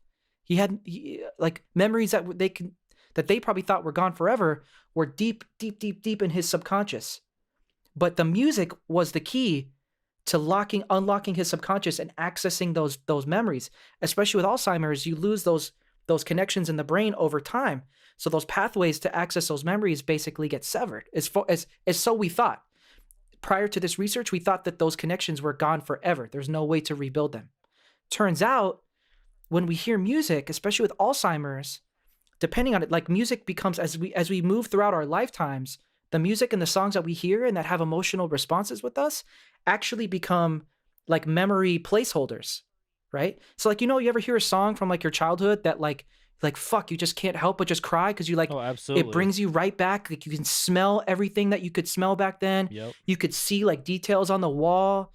You can remember everyone that was there, everything, what you were thinking at the time, like what you were feeling at the time. It's crazy, dude. Like how music is that for our brains, right? So yeah, it turns out that guy was a jazz musician back in the days, and he was like semi-famous. And over all those decades, like he lost all of his family and got lost in translation, and no one remembered. And he just became this guy. But it turns out he could have been like just as famous as like he played with like all these famous jazz musicians. They went and looked him up. They went and like did a whole thing, and they looked him up, all this history, and they were like, yeah, look at this is him in this jazz band. He was playing with all these big time players, and just crazy, And they wouldn't have known his legacy had he not heard that song. That's crazy. So then the rest of the documentary, they're taking that same process and they're going across all these different retirement homes and people that are just suffering with Alzheimer's, and they're playing music, and it's like, boom, it's waking people up. And they're doing like research on the brain, like brain scans, and they're seeing that the brain is actually repairing its own synapse connections. Wow. Like what the fuck, right? So dude, that documentary, dude, it had me crying like a fucking little baby. Like, I bet. Like, just seeing the power that music has, like, emotionally, especially, like, I don't know, I imagine myself, like, getting to an age where, like, you just can't remember anything, and you've lived this whole life, but you can't remember it, Yep. and there's no one in your life, all your family's gone, like, you can't tell a story to anyone, like, that's really, like, the main I think, when you get to that age, if you live to be that age, like, that's when you can't tell your story, like, what do you have, Yeah. you know? So, that shit just blew my mind, dude. I've been telling everyone, like, watch that documentary, like, it changed my whole perspective on music and on just on being a human, like, on our brain, like, I just started learning and researching, and now I've been experimenting because my grandmother has been unfortunately showing slight signs of memory loss, so I've been, like, trying to send her like, I literally mail her CDs. I had to buy a fucking I had to buy a CD burner, dude. Oh, shit. I kid you not. I had to buy a CD burner and get an I got an adapter for USB-C. I had to buy, like, 2 different adapters to Yep. get it to work with my laptop, bro. You know? And I'm, like, surprised that iTunes still has the function to burn CDs, but apparently it does, and Yep. so I've been, like, mailing CDs to my grandma because she doesn't have, like, internet or anything, so she just has, like, a lonely little CD player in her kitchen. So I'll send her, like, music and stuff just to help her, just to help her remember, and she loves it. That's crazy. I mean, yeah, I mean, I have, like, memories associated with so many. I mean, like, everything in my life, like, every major event in my life has some sort of song attached to it. So, I mean, that totally makes sense that that opens up, Yeah, you know, yeah, same memories here. from that because, I mean, for example, when my mom passed, I mean, do you ever, like, a attach a I mean, you listen to a lot of instrumental music, so you probably do. But do you ever attach like a memory to just like a vibe and not necessarily like say that a song has lyrics, but the lyrics have nothing to do with like what that memory is. Do you ever like attach memories to songs that have nothing to do with. Yeah, I mean, funny enough, like, recently a song that's been fucking just dude, just getting me is, "Good Days" by SZA. Oh, nice. Love that song. And I hadn't really listened to SZA at all, like, my friend recently turned me on to her, and dude, I'm, like, pissed that I've been sleeping on her for so long, but that one song in particular and I went back and I listened to is it what's her first album? It was, like, V or something? Yep, yep. V, It's like and her then mixtape. yeah, She had and then like I a got mixtape or two. yep, and then I got, what was her most recent work? Control? Yeah, I think that's what it's called. Yep. Yeah. And do great albums, but for this one song in particular, and my friend turned me onto the song first. It's like the first song I heard, and it's funny because I know that song is like about like longing and heartbreak, and it's got a nostalgic feel as far as the lyrics go. But that song like brings me into it reminds me of a whole different thing. It doesn't make me think of like past relationships. It really just makes me miss my childhood Yeah. a lot. Yep. Like it makes me feel like a little kid, like thinking back, like being. It makes me feel like I'm an old man thinking back on my life, Yep. like on my deathbed. Yep. I know exactly what you're talking about. Do you know what I mean? Yeah. It's weird, and it's just like the vibe. I think it's like the guitar. It's almost got like an acoustic guitar thing, like, and it's the chord progression. It's like, yeah, it's such a good song in my opinion. Well, and I the reason why I asked that is because there there's a song that, um, like, I've really fuck with Lil Nas X. I know he's got a bad rap with a lot of people, but, like, I fuck with his music, bro. And he came out with this song called, "Sun Goes Down," on his album, and it's he actually talks about childhood and getting picked on and stuff, but I was listening to that song in particular, like, when my mom was, like, in the hospital and, during her last days and stuff, and for whatever reason, like, I could not get enough of that song, but now every time I hear that song, I just immediately go back to, like, that place, and, like, I just cry, even though, like, the lyrics are about, childhood and, like, getting bullied essentially. But, like, it's weird how, like, your brain kinda just ties things together in that way, and you hear, like, vibes or, like, different things that bring you to, like, different memories and stuff like that, so I definitely can relate to that. I know you've been listening to music since you were like probably as far back as you can remember. Oh, for I sure. know you're like, music head as soon as you could fucking buy tapes. I know you were like Yeah. buying tapes. I was the same way. My mom, funny enough, was like a huge music collector. So I feel really fortunate. I know unfortunately, not all kids grow up this way where you're like exposed to music and different kinds of music at a really early age. Because, some people have parents that don't really listen to music Yep. or don't think it's a big priority or don't see a value in it or restrict what their kids listen to or they're only exposed to what they hear on the radio. So for us, for me, at least I can speak for myself. My mom, growing up in London, she was really really deep into the music culture. I mean, she had a weird phase where she was like hanging out with only people from Jamaica. She was just like completely enthralled by Jamaican culture. And my mom didn't smoke weed, by mind you, at all. It wasn't about weed or any like Rasta culture. She just loved reggae music. And she ended up like dating this reggae DJ who was like tied in. So she was going to all the like reggae nightclubs and she was like going to flea markets and buying like all these dub tapes, like cassette tapes that were like random reggae dub mixtapes. She collected all that stuff, even after she brought it all with when she came to Cali. So when I was a kid, I remember like getting my first like cassette tape Walkman when I was like, I was like 5, That was probably the same like age. 3 or 4, maybe 5. It's before kindergarten. I remember having it in kindergarten. And at that early age, like, dude, she was passing me tapes. Like, I had like a whole collection of tapes by the time I was like 6, 7 years old. And then once I graduated to CDs, it was just like another addiction. I was just Yep. like, at that point, I would, probably same for you. I was taking all my allowance money. Yep. She would take me to like, Sam Goody or Circuit City or any other, Tower Records. Yep. And it was like a fun thing. It was like a fun thing because she would go buy music too. So it was like a fun thing that we connected on. And she used to really encourage me to like listen to types of music that I wanted to. She never restricted anything or rarely restricted music that I listened to.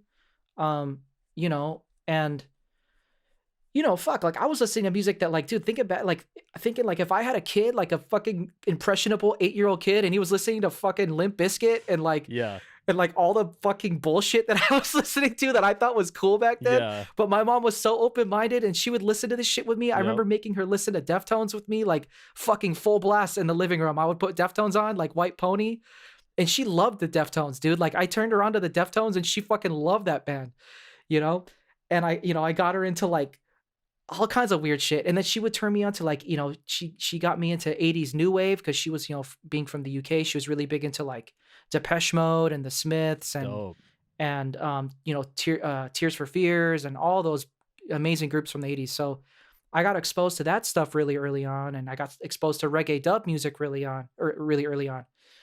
So for me, like, I really love parents that like expose kids to music, at a very dynamic level really early on, because I think that's when your brain is obviously most impressionable. That's when you're a Yep. kid. That's when your like emotions and your memories are all being printed. Your brain's just printing these memories and these emotions and these lessons like crazy. Everything is so new and everything is so fresh, and I feel like music is such a big part of that. Like if you look at like indigenous cultures, like in different variations of culture from different parts of Africa, and how much of song and music is a part of their development from a very early age. I feel like we've kind of lost, I don't want to say we've lost it, but maybe we've lost sight of it in a way in American culture specifically. Yep. Like everything is so restricted and controlled, and fucking, parents are so scared like of everything that their kids are exposed to, even like the art and the music and everything. Yep. And I feel like I am who I am today because of all the music I was exposed to and all those like memories that was allowed to imprint in me. Like I don't know, an example of, and this is really embarrassing. So I'm embarrassed to all the internet out there. I'm gonna just throw this out there on Nice Minds right now. I've never admitted this to another human being, or maybe one or two women over the course of my I'm life, ready. I'm ready, bro. because it's like it's vulnerable as a man to say this. So there's an artist and an album that like I'm not gonna lie is like in the top 3 for me, like of all time, because of like the emotional place that it holds for me. And it's Seal's self-titled 1994 album. Dude, no hate, bro. That shit is fire. And I'm not gonna lie, everyone talks about Kiss from a Rose. That's my least favorite song on the album. Like bro, Prayer for the Dying, like Is that the one with Crazy?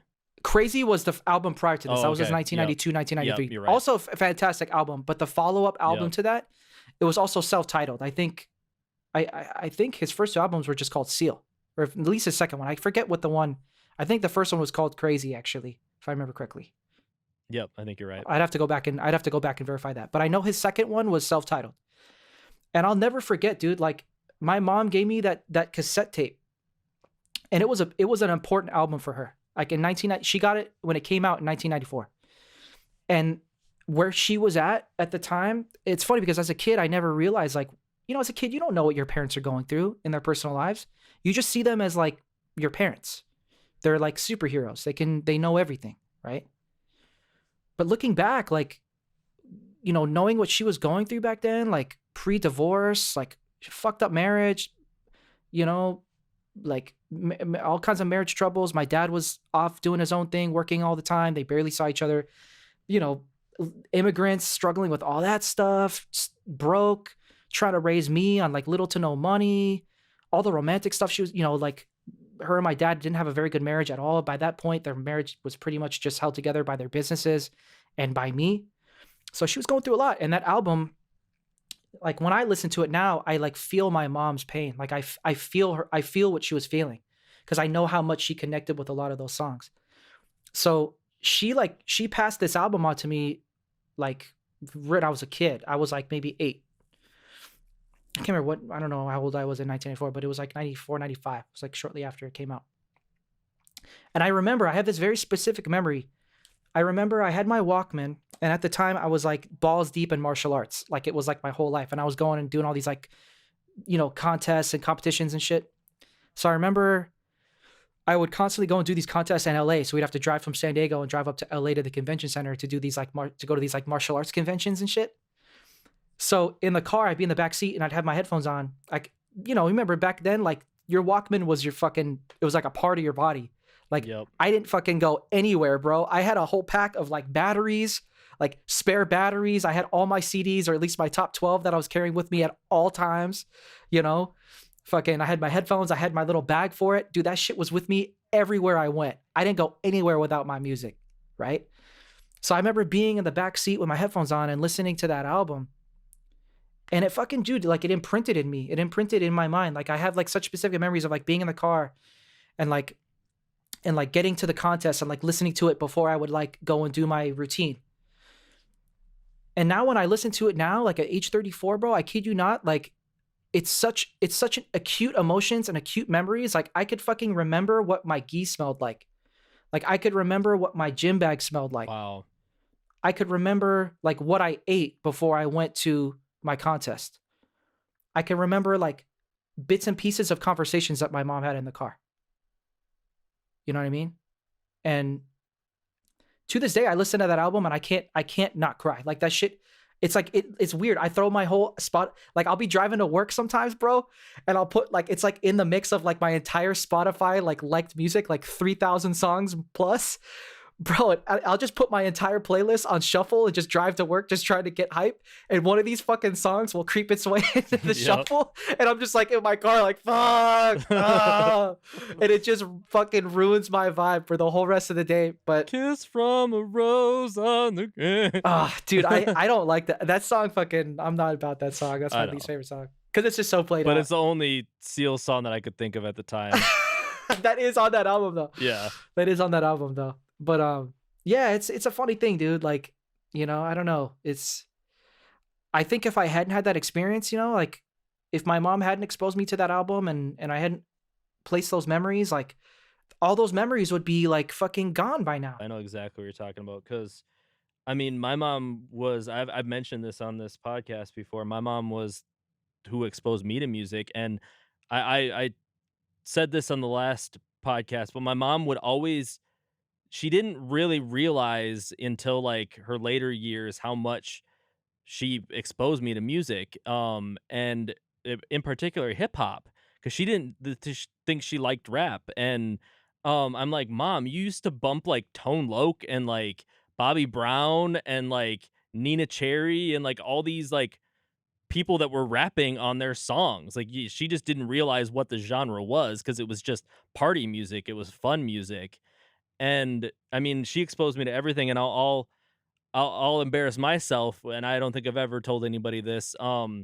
Madonna is was one of like Seal is for you, Madonna is for me. Like as, in particular, her '80s stuff. And I think of this one funny story because like I grew up in a party household. I mean, my parents loved to get down, and I remember, and I just told this story recently, so it's like fresh in my head.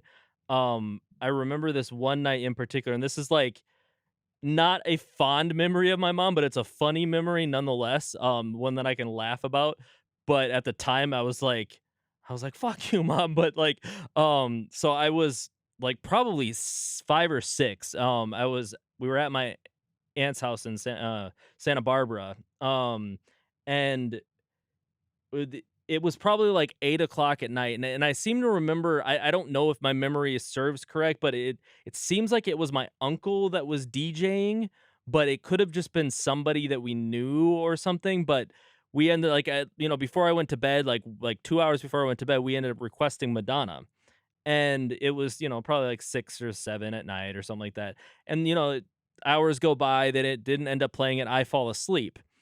And I kid you not, probably at like 1 or 2 in the morning, they played that song, and my mom woke my ass up, like, all drunk, and she's like, they're playing it, they're playing it." She made me dance on a fucking table to Madonna at, like, 1 o'clock in the morning. I'm, like, crying, like, "I just wanna go to bed, I don't care now." Like, "I wanted to hear it earlier, I don't care now." Like, and she's like, "No, dance, dance." And I'm like, "No." And I just wanna go to sleep.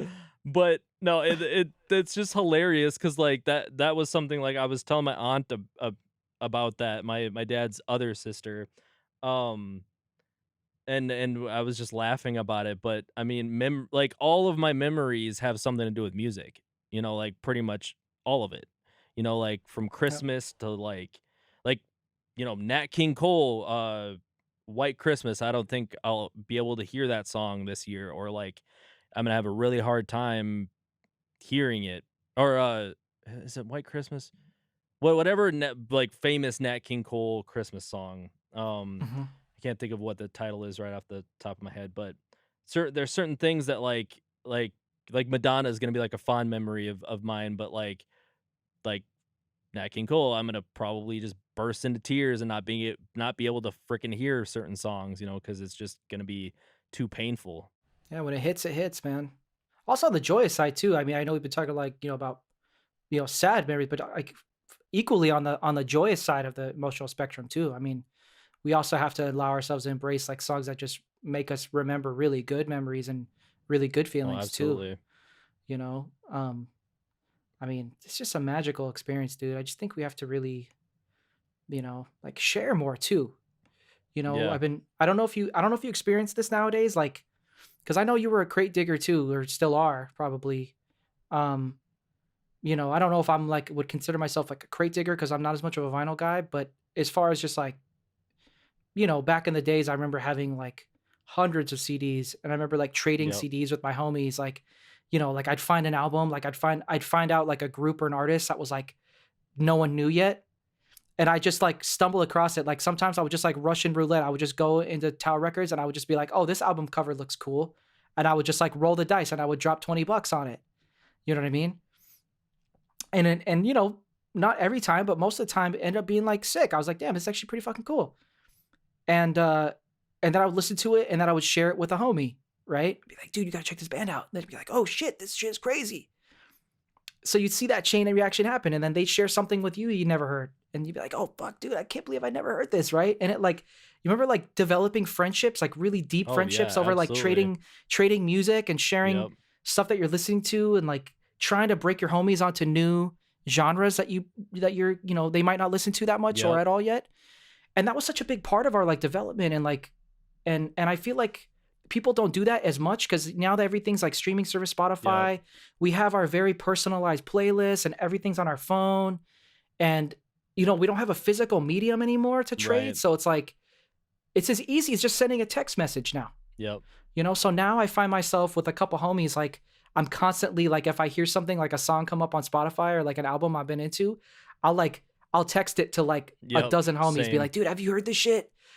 And they'll do the same with me. So I always try to develop like, that practice with my friends, even though it seems like it's more forced now, honestly, like with the whole Yep. Spotify thing, like, do you know what I mean? Like you never really know if they listen to it, or sometimes it gets lost in their text message chain, or Yep. you know what I mean? It feels almost a little bit more impersonal as Yep. much as you try to make it personal, because you don't have that physical medium. I can't be like, hey, Brandon, like hand this album to you and be like, dude, Right. like hear this shit. It's got scratches on it. Remember like Yep. you get like a scratched up, and you'd be like, damn, that shit's good because they fucking listen to it a bunch. Yep. So like things like that I kind of miss. But it's just interesting. It's ironic to me that like we have like infinite music at our fingertips. Like as a Yep. listener now, like the fact I don't have to go drop fucking $100 every time I want to buy fucking Yeah. 5 albums, I can just look it up on Spotify and I can listen to the whole thing, experience it, and get all of that for fucking $10 a month. I'm like, damn, like it's like an amazing thing. It's an amazing time to be alive.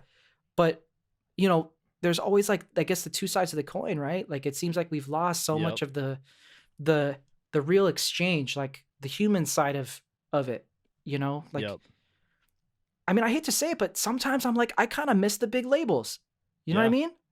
Like, it's so weird to say that. Physical CDs is how I learned about producers and engineers, bro. Because I would Yeah. open up the liner notes and I would read like Yeah. produced by Dr. Dre, produced by Timbaland, produced all these, and like, oh, this, even like from like, I would read about like on my Eminem CDs, like who played guitar on this song and who did this and that, and that's how I learned about like how music was made. Essentially, was through like reading, who worked on it. Yeah. Isn't it funny that nowadays you have to like intentionally dig for that information? Yep. And it's hard to find. Like Yeah. it's not on Spotify, it's not on iTunes, it's not included on any of the streaming platforms. You maybe get it from Bandcamp if they choose to add it. How has like the pandemic been for you? We didn't even touch on that. I have to say I feel very fortunate, very lucky that I had a very pleasant COVID experience. Like as far as like last year when we were like in lockdown, Mhm. I was very lucky because for one, I I had a solid like home. For one of the first times in a while, I was sharing an apartment with my brother, from like my life brother Alex Steele. That fucking dude is like one of my favorite human The beings homie. on the planet. He's the homie. He's like literally my brother. Like I was on the phone with him the other night for like 3 hours. I can't remember the last time I talked to a human being for 3 hours, other than right now with you, which I'm very happy to do. Pretty much been almost 2 hours. Yeah. Yeah, so luckily I was living with him. We had a nice place. We were just, it was just him and I. He was working full time. I was working remotely. We had our home studio. We both actually didn't drink alcohol for almost a whole year, or very little. That's what's S- up. We kind of set an intention for it. It wasn't like, oh, we're gonna go sober. I mean, we still like smoked and whatever, but we cut alcohol out. We got really healthy. We were eating really good. We were cooking a lot of food, um, because we obviously couldn't go out. Yeah, and just going through a lot of growth. Trying to like, it wasn't easy. A lot of it was really tough. Like the isolated part's really tough. Like not being able to date. Like both of us were single that entire year, and like I don't think either of us got laid that entire year, which was really tough for both of us, I think. But through all that, like, and we both were pretty healthy. I mean, we stayed pretty healthy. We learned a lot. We were like constantly learning stuff on YouTube. Like I was learning how to cook new things. I was making hot sauce. I was making all kinds of stuff. He was making kombucha at home. We literally learned how to like cut each other's hair because we couldn't go to the barber shop. Like both of our barbers were shut down. So like we're like, fuck, dude, we gotta I need a haircut, bro. So we Yeah. both went on YouTube and we bought clippers, and we were like giving each other like barber style haircuts, and we got pretty good. And it became like a ritual for us, like as roommates and as friends. It was like really, really cool. And it brought us together, as like deeper in our friendship. So yeah, COVID was good. And luckily for me, I had my home studio, so I had music to fall back on. So I'm very thankful. I definitely felt the pain. A lot of people, we were going through it, and especially too at that first couple months when we were like in hardcore lockdown, where like everything was closed. when I don't know if you were, like, following that whole, like, live stream cover challenge that was happening on Facebook that Joe Scarpellino started. Yeah, I think so, You a little remember bit. that? Where everyone was doing, like, those Yep. cover songs on there, and Alex and I did a couple, like, live streams where we, like, performed. I think you dialed into one of them where we were, like, performing from our living room. Yeah, it was dope. Yep. So, like, that part of quarantine was, like, the most intense because it was, like, no one could see each other. We were, like, completely isolated, and, um, Yep. I could definitely see a lot of people, a lot of other people struggling, like, other people that were more isolated and didn't have, like, creative outlets to fall back on.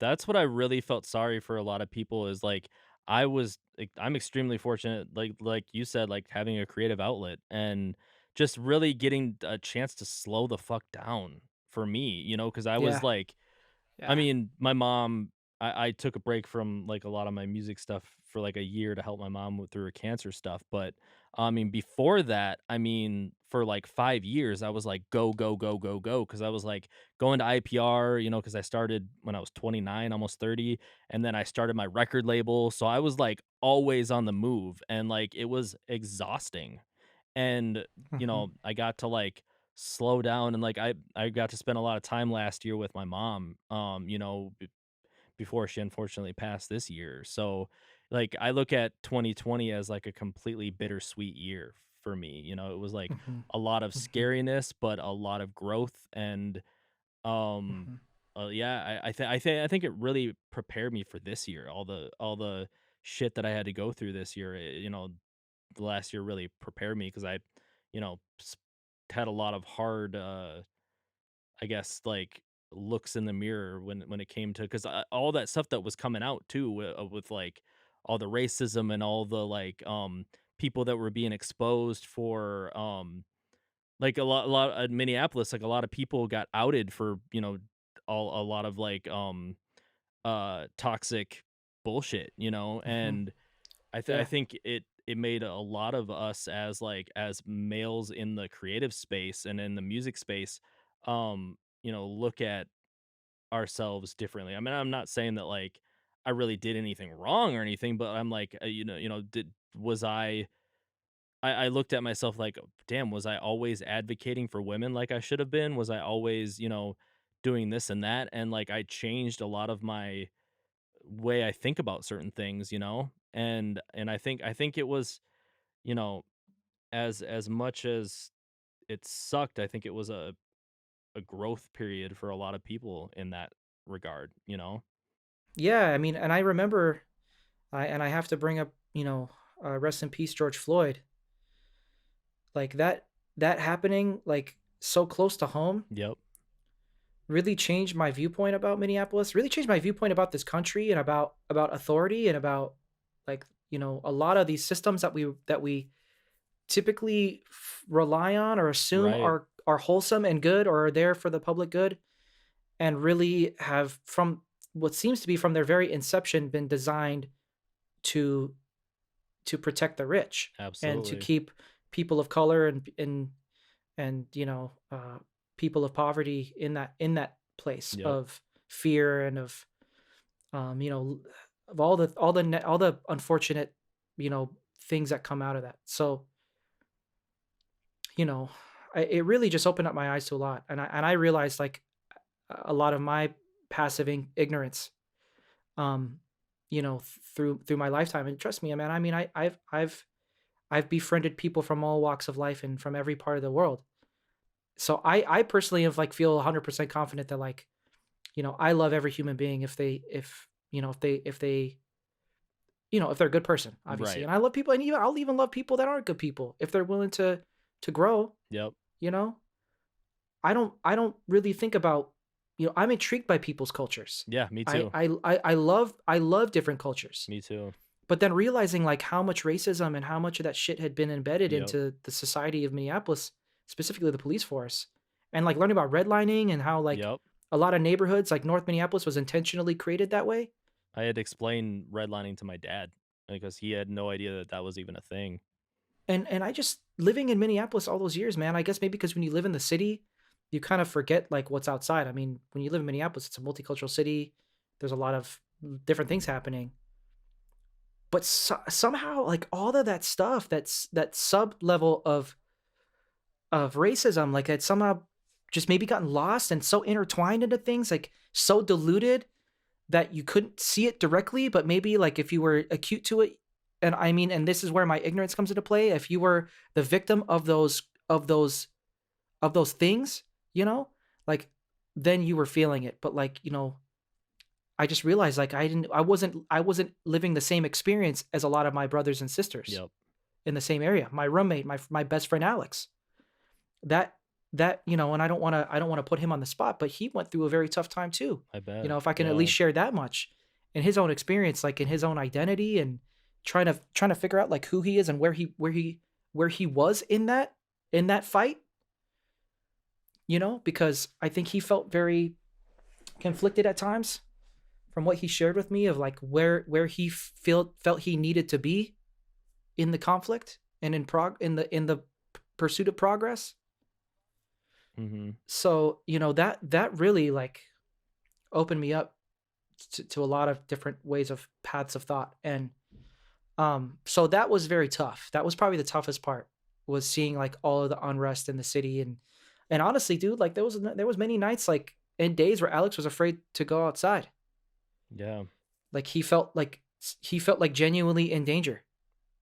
And that's what's sad. So many people go through that. Yeah.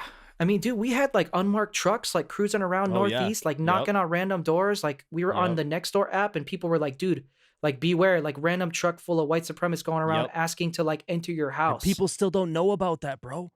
People still think that it's all these like rioters, like it's people that weren't from this fucking area. There were white supremacists that were driving around terrorizing people.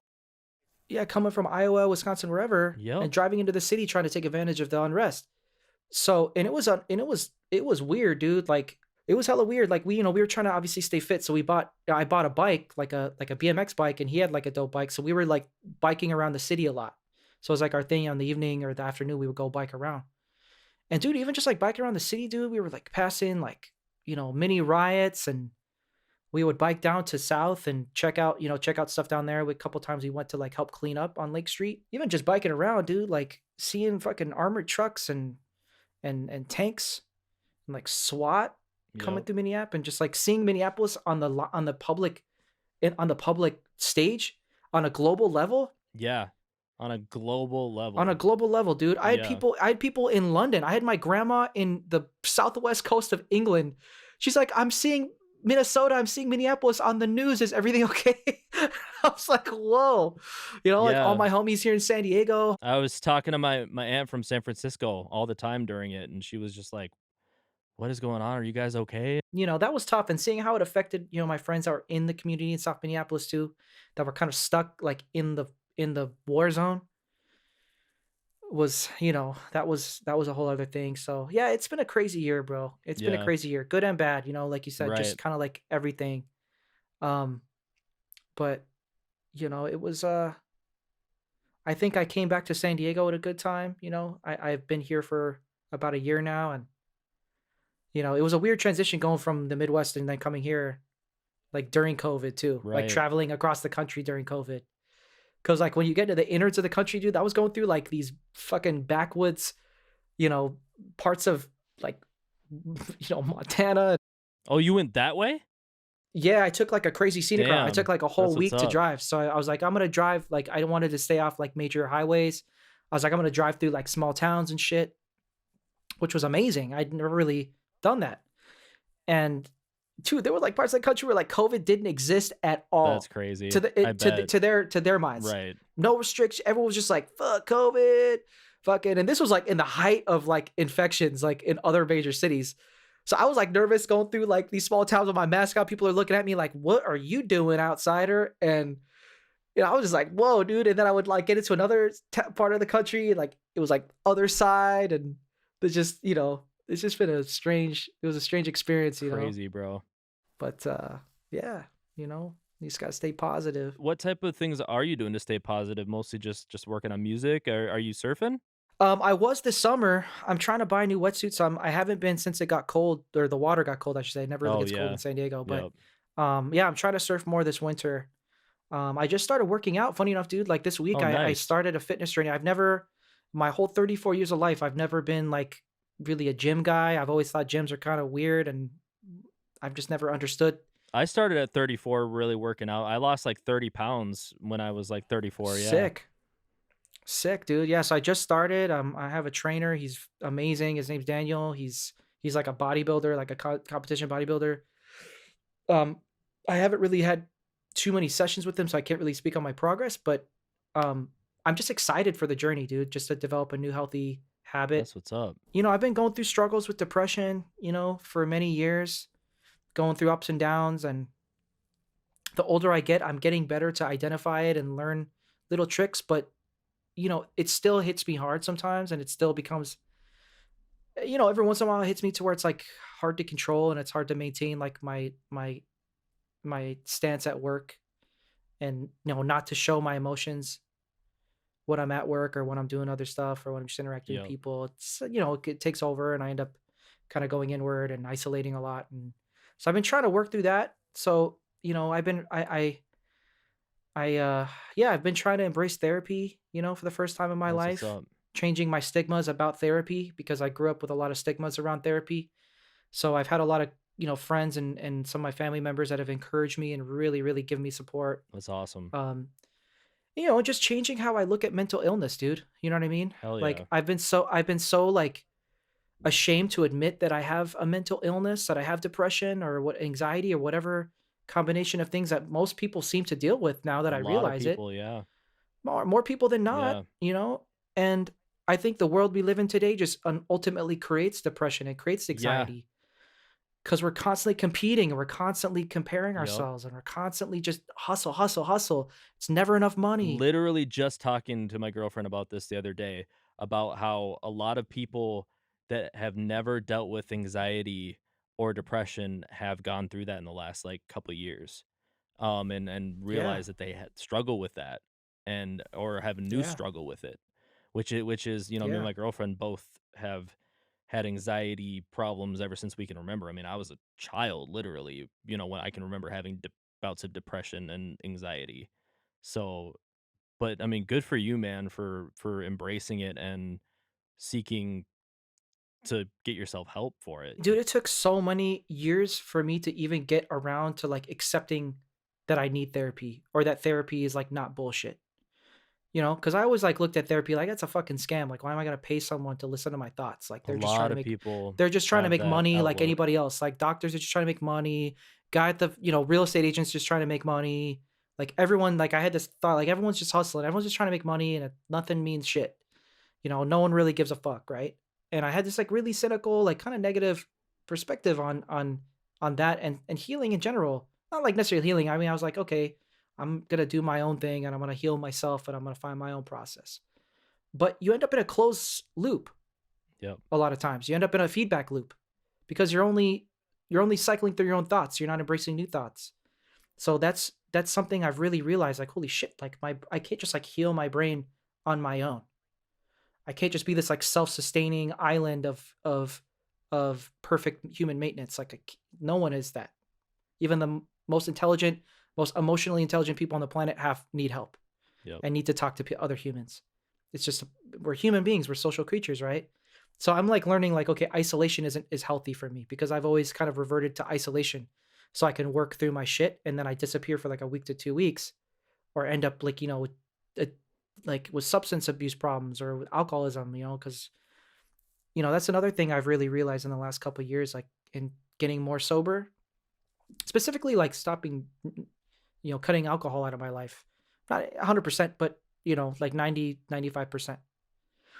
And I'm looking back on the years I was a musician touring around and a lot of people don't know, man. Honestly, dude, I was so good at keeping my vices like hidden from people.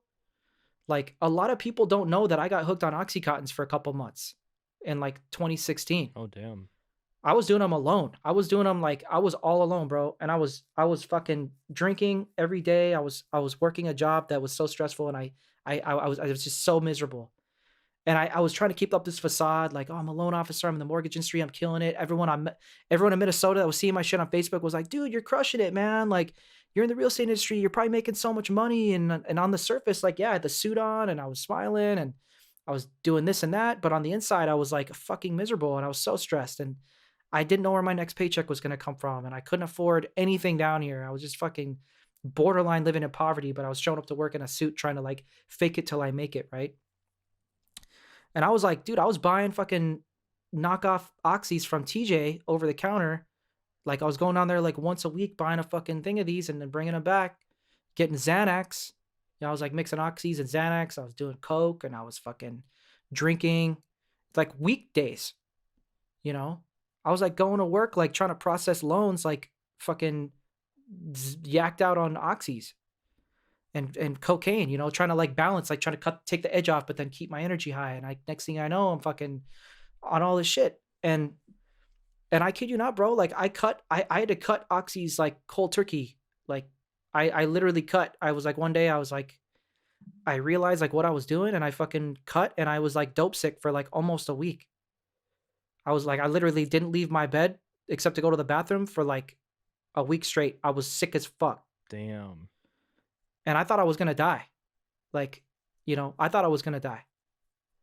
And since I've seen, you know, several homies die from substance abuse and because of depression, you know, because they didn't embrace like getting help.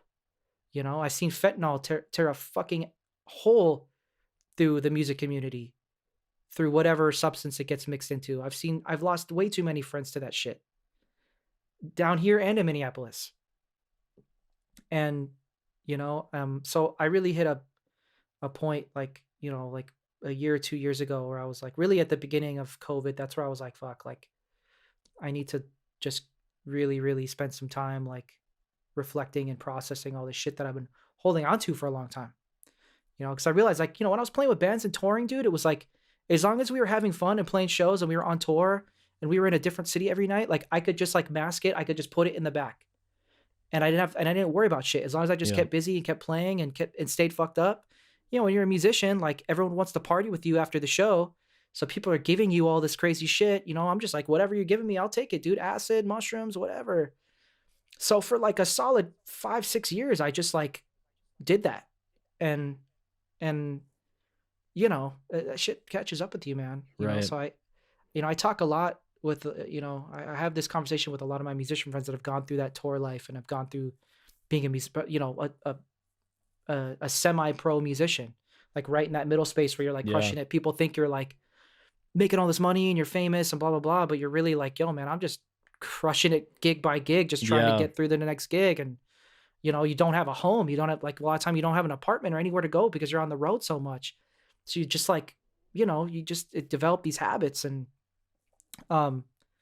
yeah. So I guess to circle back to your question, I mean, I've just been really dealing with my mental health, like just really trying to learn how to love myself better, you know, because I'm realizing this year specifically, like I never learned how to love myself, dude. Like, Yep. you know, I've been my own worst enemy my whole life, and I've held myself back in a lot of ways, either because of I've been afraid or because I think I'm a piece of shit or whatever the case may be. None of that is true. You know, so now I'm just learning to like embrace like loving myself and treating myself better, being easier with myself, like giving myself positive affirmations consistently. And then I can love other people better, you know? Yep. As I'm realizing like I've never been able to fully love anybody. You know, like I'm like, fuck, like I have like all these people who love me, who love who I am, and they tell me and they're like, dude, you like, but I felt like fuck, like I still feel so isolated sometimes, right? Like fuck, like I have no connection because I realized like I haven't learned love myself, so I haven't been able to love other people to the extent that I should or that I can. So now that I'm learning that, I'm like, fuck, man, I feel like I just, you know, I threw away a lot of good years to not dealing and not taking care of my mental health. So yeah, and that's why I have such a Yep. high respect for you and Becky because you guys embrace that. And I know you're always like you created this channel to encourage people Yeah. to think more positively and look more positively at themselves and their own path and creatively or just in life, you know, and the work you're doing with, you know, at the home that you were working at, you know, Yep. I was still working there actually. still work. Yeah, dude. I mean, just the years you put in there, bro, like service of healing, like the, you know, Yep. giving your time and your energy to those people who need you. Like, that's huge, man. Like, Thank you. that's, as far as I'm concerned, you're, like, in the top echelon of human beings, I you know? appreciate that, bro. That means a lot to So, me. yeah, of course, man. I wouldn't say if I didn't mean it. So, um, yeah, dude, I feel so fortunate, bro, that I have you, people like you, and close friends in my life that have pulled me out of really, really intense, dark holes sometimes. And Absolutely. just keep me, you know, keep me doing stuff like this, and keep me putting out music, Yep. so if the way I look at it, if I can just keep doing that, as long as I can, day by day, my brother, That's what's day up, by man. day, Day by you day. know, you know. I have to shout out to Deploy too, because Joey Lopez, man, Deploy. If you guys don't know him, he's one of my favorite hip hop artists. I know you know him, B McC. He's based in LA, but he's got a big presence in Minneapolis, and not outside of being a hip hop artist, he's like one of the most inspirational, most intelligent human beings I've had the I've been lucky enough to cross paths with him. And over the last couple of weeks, we've grown close, and he's shared so much knowledge with me, dude. Like, he told me something that I've heard before, but he told me something recently. He was like, "Bro, stop trying to like improve your whole life like all at once really fast." He's like, "If you can just focus on improving your life 1% every single day, think about the amount of improvement you're going to have at the end of the year." And like the way he told it to me, and in the timing that he told it to me, was like, man, like it's like, dude, that's like so simple. I was like, just improve your life, your perspective 1% each day. And I've really just been, dude, I've been like so laser focused on that idea for like the last couple weeks, as I've been going through this, new therapy process. So, yeah, that's something I can share with your listener base. I mean, dude, I just flipped my whole lid. 34 years, you learn something new. You know. Appreciate that, bro. I mean, I appreciate you sharing that, man. I think it's so crucial. I mean, I really relate to a lot of what you said, as far as like how you viewed yourself. I can't relate to the drug thing just because I realized at such an early age that I did have these anxiety and depression problems, and so for some reason I always knew that if I got into drugs, I would probably just go off the deep end and I would probably fuck my whole life up. So like I was addicted to cigarettes. I mean, that's one thing. And then like, you know, I never really had a drinking problem, but like I would drink socially a little bit too often. Like I would like need it. Um, but I never really related to like the drug thing per se, but as far as like not understanding myself and not understanding why I have all these issues. Because when we were younger, I mean, it wasn't like now people are starting to talk about it, and I'm so thankful for it. But people weren't talking about depression and anxiety and stuff like that. And I had such a hard time with it because I thought I was a freak. I thought I was like an idiot. And like because I didn't relate to like even like some of our mutual friends that because like I would be going through some serious shit. Like um I was medicated, all through, like, middle school and high school, basically, for, like, antidepressants, ADD, anxiety, different things. So they would try all these different things like Ritalin, and, at one point, I was prescribed to Paxil and Adderall, which, like, when I do more research, you're not supposed to mix that shit, especially at that, like, young age where your, like, mind is still developing. And, I mean and there was a time where, like, in the early 2000s, when I was, like, hanging out with, like, our mutual friends and shit, and I, like, was coming off of that shit, and I fainted. And, like, after I came down off of this, like, this Paxil stuff, I was, like, numb, and I it had permanent, like, damage to my brain, and I can remember being, like, depressed and, like, numb, and, like, our friends saying, like, "Bro, snap out of it, like, what's up with you?" And I'm like, "I don't know," like, I couldn't explain it to him. And so I'm so thankful that people are talking about this shit now. And I'm so thankful to have a platform where I allow people to talk about it because that's why I started this is because I I think that there needs to be needs to be less of a stigma around it. And people need to feel more comfortable sharing these things that I've suffered with like my whole life basically. you know? Yeah. It's I think sharing is important too, just like you said, talking about it. I mean, like recently, and I know you probably saw my post. I mean, recently I shared on Facebook that I recently was diagnosed bipolar. Oh, yeah. Yeah, I went to a psychologist and like, and I still have to go through like, I'm still kind of going through the process of going to a different therapist, like finding a psychiatrist that I connect with and that I'm gonna go to consistently. But yeah, I went to a psychologist locally. It was kind of I was like in crisis, and there was like the waiting list for all the therapists in my network was like 2 months. I was like, dude, I just need to like talk to somebody like right now. I just need to figure this out because I'm fucking losing it. And so I talked to this lady. I went to 2 sessions, and pretty quickly after hearing me tell my story about my childhood and all the different ways or whatever, she was like, "Yeah, like I'm not 100%, but I'm pretty sure you show the signs of bipolar disorder." And I was like, "Oh," I was like, "Okay, like what does that mean for me?" And she was like, "Well, you're most likely gonna need to take medication." She's like, "I can't prescribe you medication, but she recommended that I go to a psychiatrist, and she's like, you're most likely gonna be prescribed lithium or something like it." So I kid you not, bro, and I can't name any names because if I do, like she could get in probably in trouble. But she legit like gave me like 2 weeks worth of lithium that she had like in her desk. She was like, "I can't prescribe this to you, but she's like, I have this," and she's like, "I have for emergencies for patients that come in crisis." She's like, "If you take this, take like, I think they were like 25 milligram pills or something like that." So for like a week, dude, and I kid you not, this was like last week. I started taking this lithium like before going to work, like breaking the pills in half. So I was taking like 10 milligrams of lithium or something. And bro, just that alone, like, cause I've never been medicated. I have no perspective. I mean, other than like the illicit drugs I've taken, like I've never been on like a prescribed medication, Mhm. right? Like Adderall, nothing. So dude, I can't even describe the feeling. Like it turned me numb. Like you said, like it turned me completely numb. Like I Yep. couldn't feel shit. Like nothing was funny. Like people were telling me jokes, and I'm usually like a guy in the office that's like, I'm funny and I like joking around and I do funny impressions or whatever. Or at least I think they're funny impressions. Other people laugh sometimes. It was weird, man. Like my coworkers were like coming up to me like, "Hey, Scotty, blah blah blah. Hey, did you see that? Show me memes." And I'm like, just like, just Yep. like I felt like I was like walking in like a waking dream. Like I couldn't control.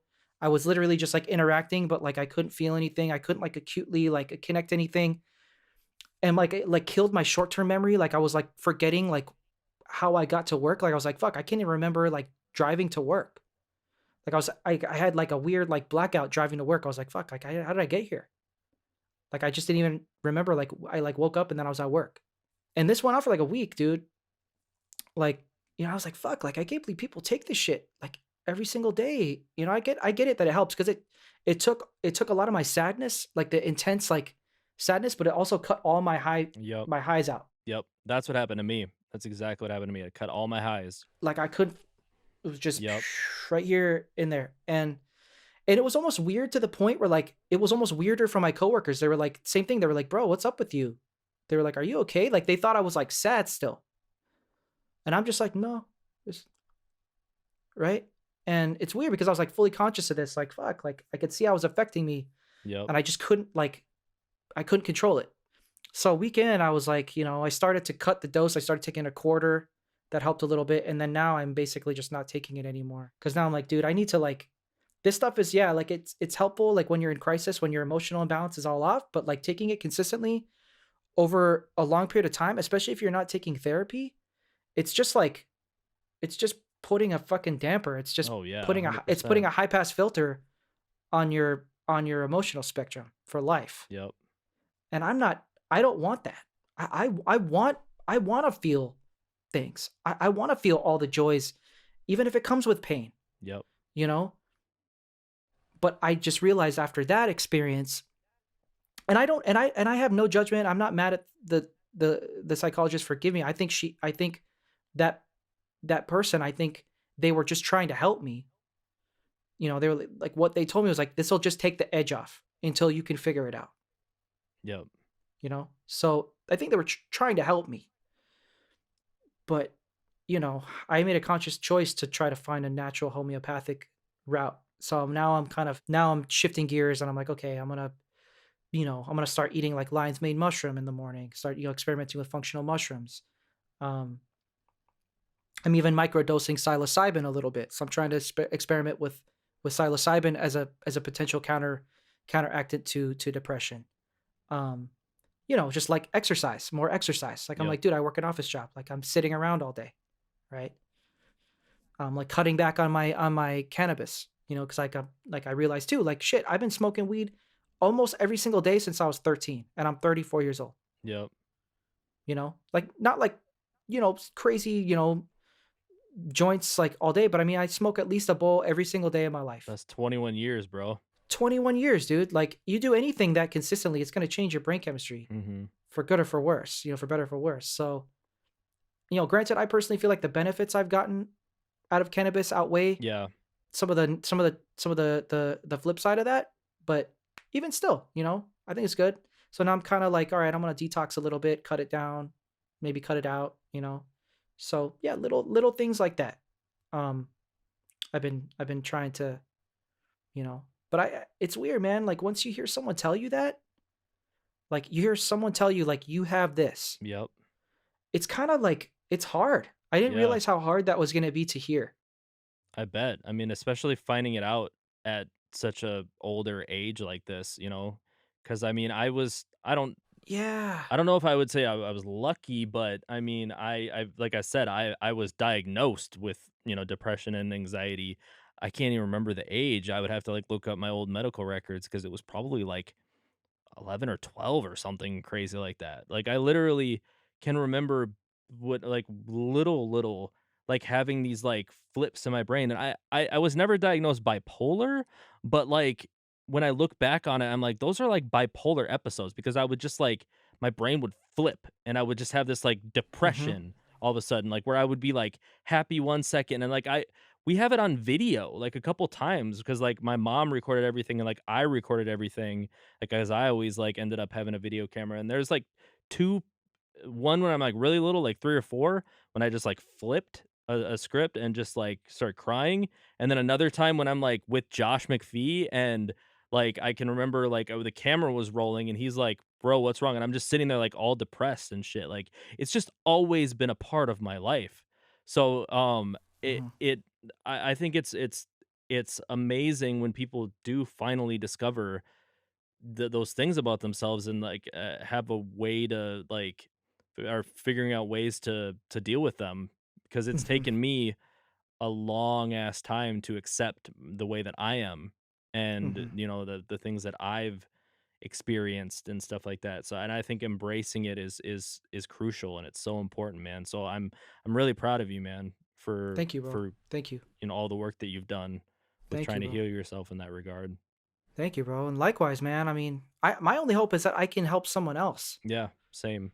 You know what I mean? I just wanna pass it on, because I haven't gotten here single handedly. Right. You probably helped me without realizing it. you know, Even just with a friendly gesture or just checking in every once in a while or just commenting on a post where I might be sad about some shit. Mhm. I know over the years you've definitely done that like a bunch. If I put out some sad fucking post and you'll be like, "Hey man, no, you're all good.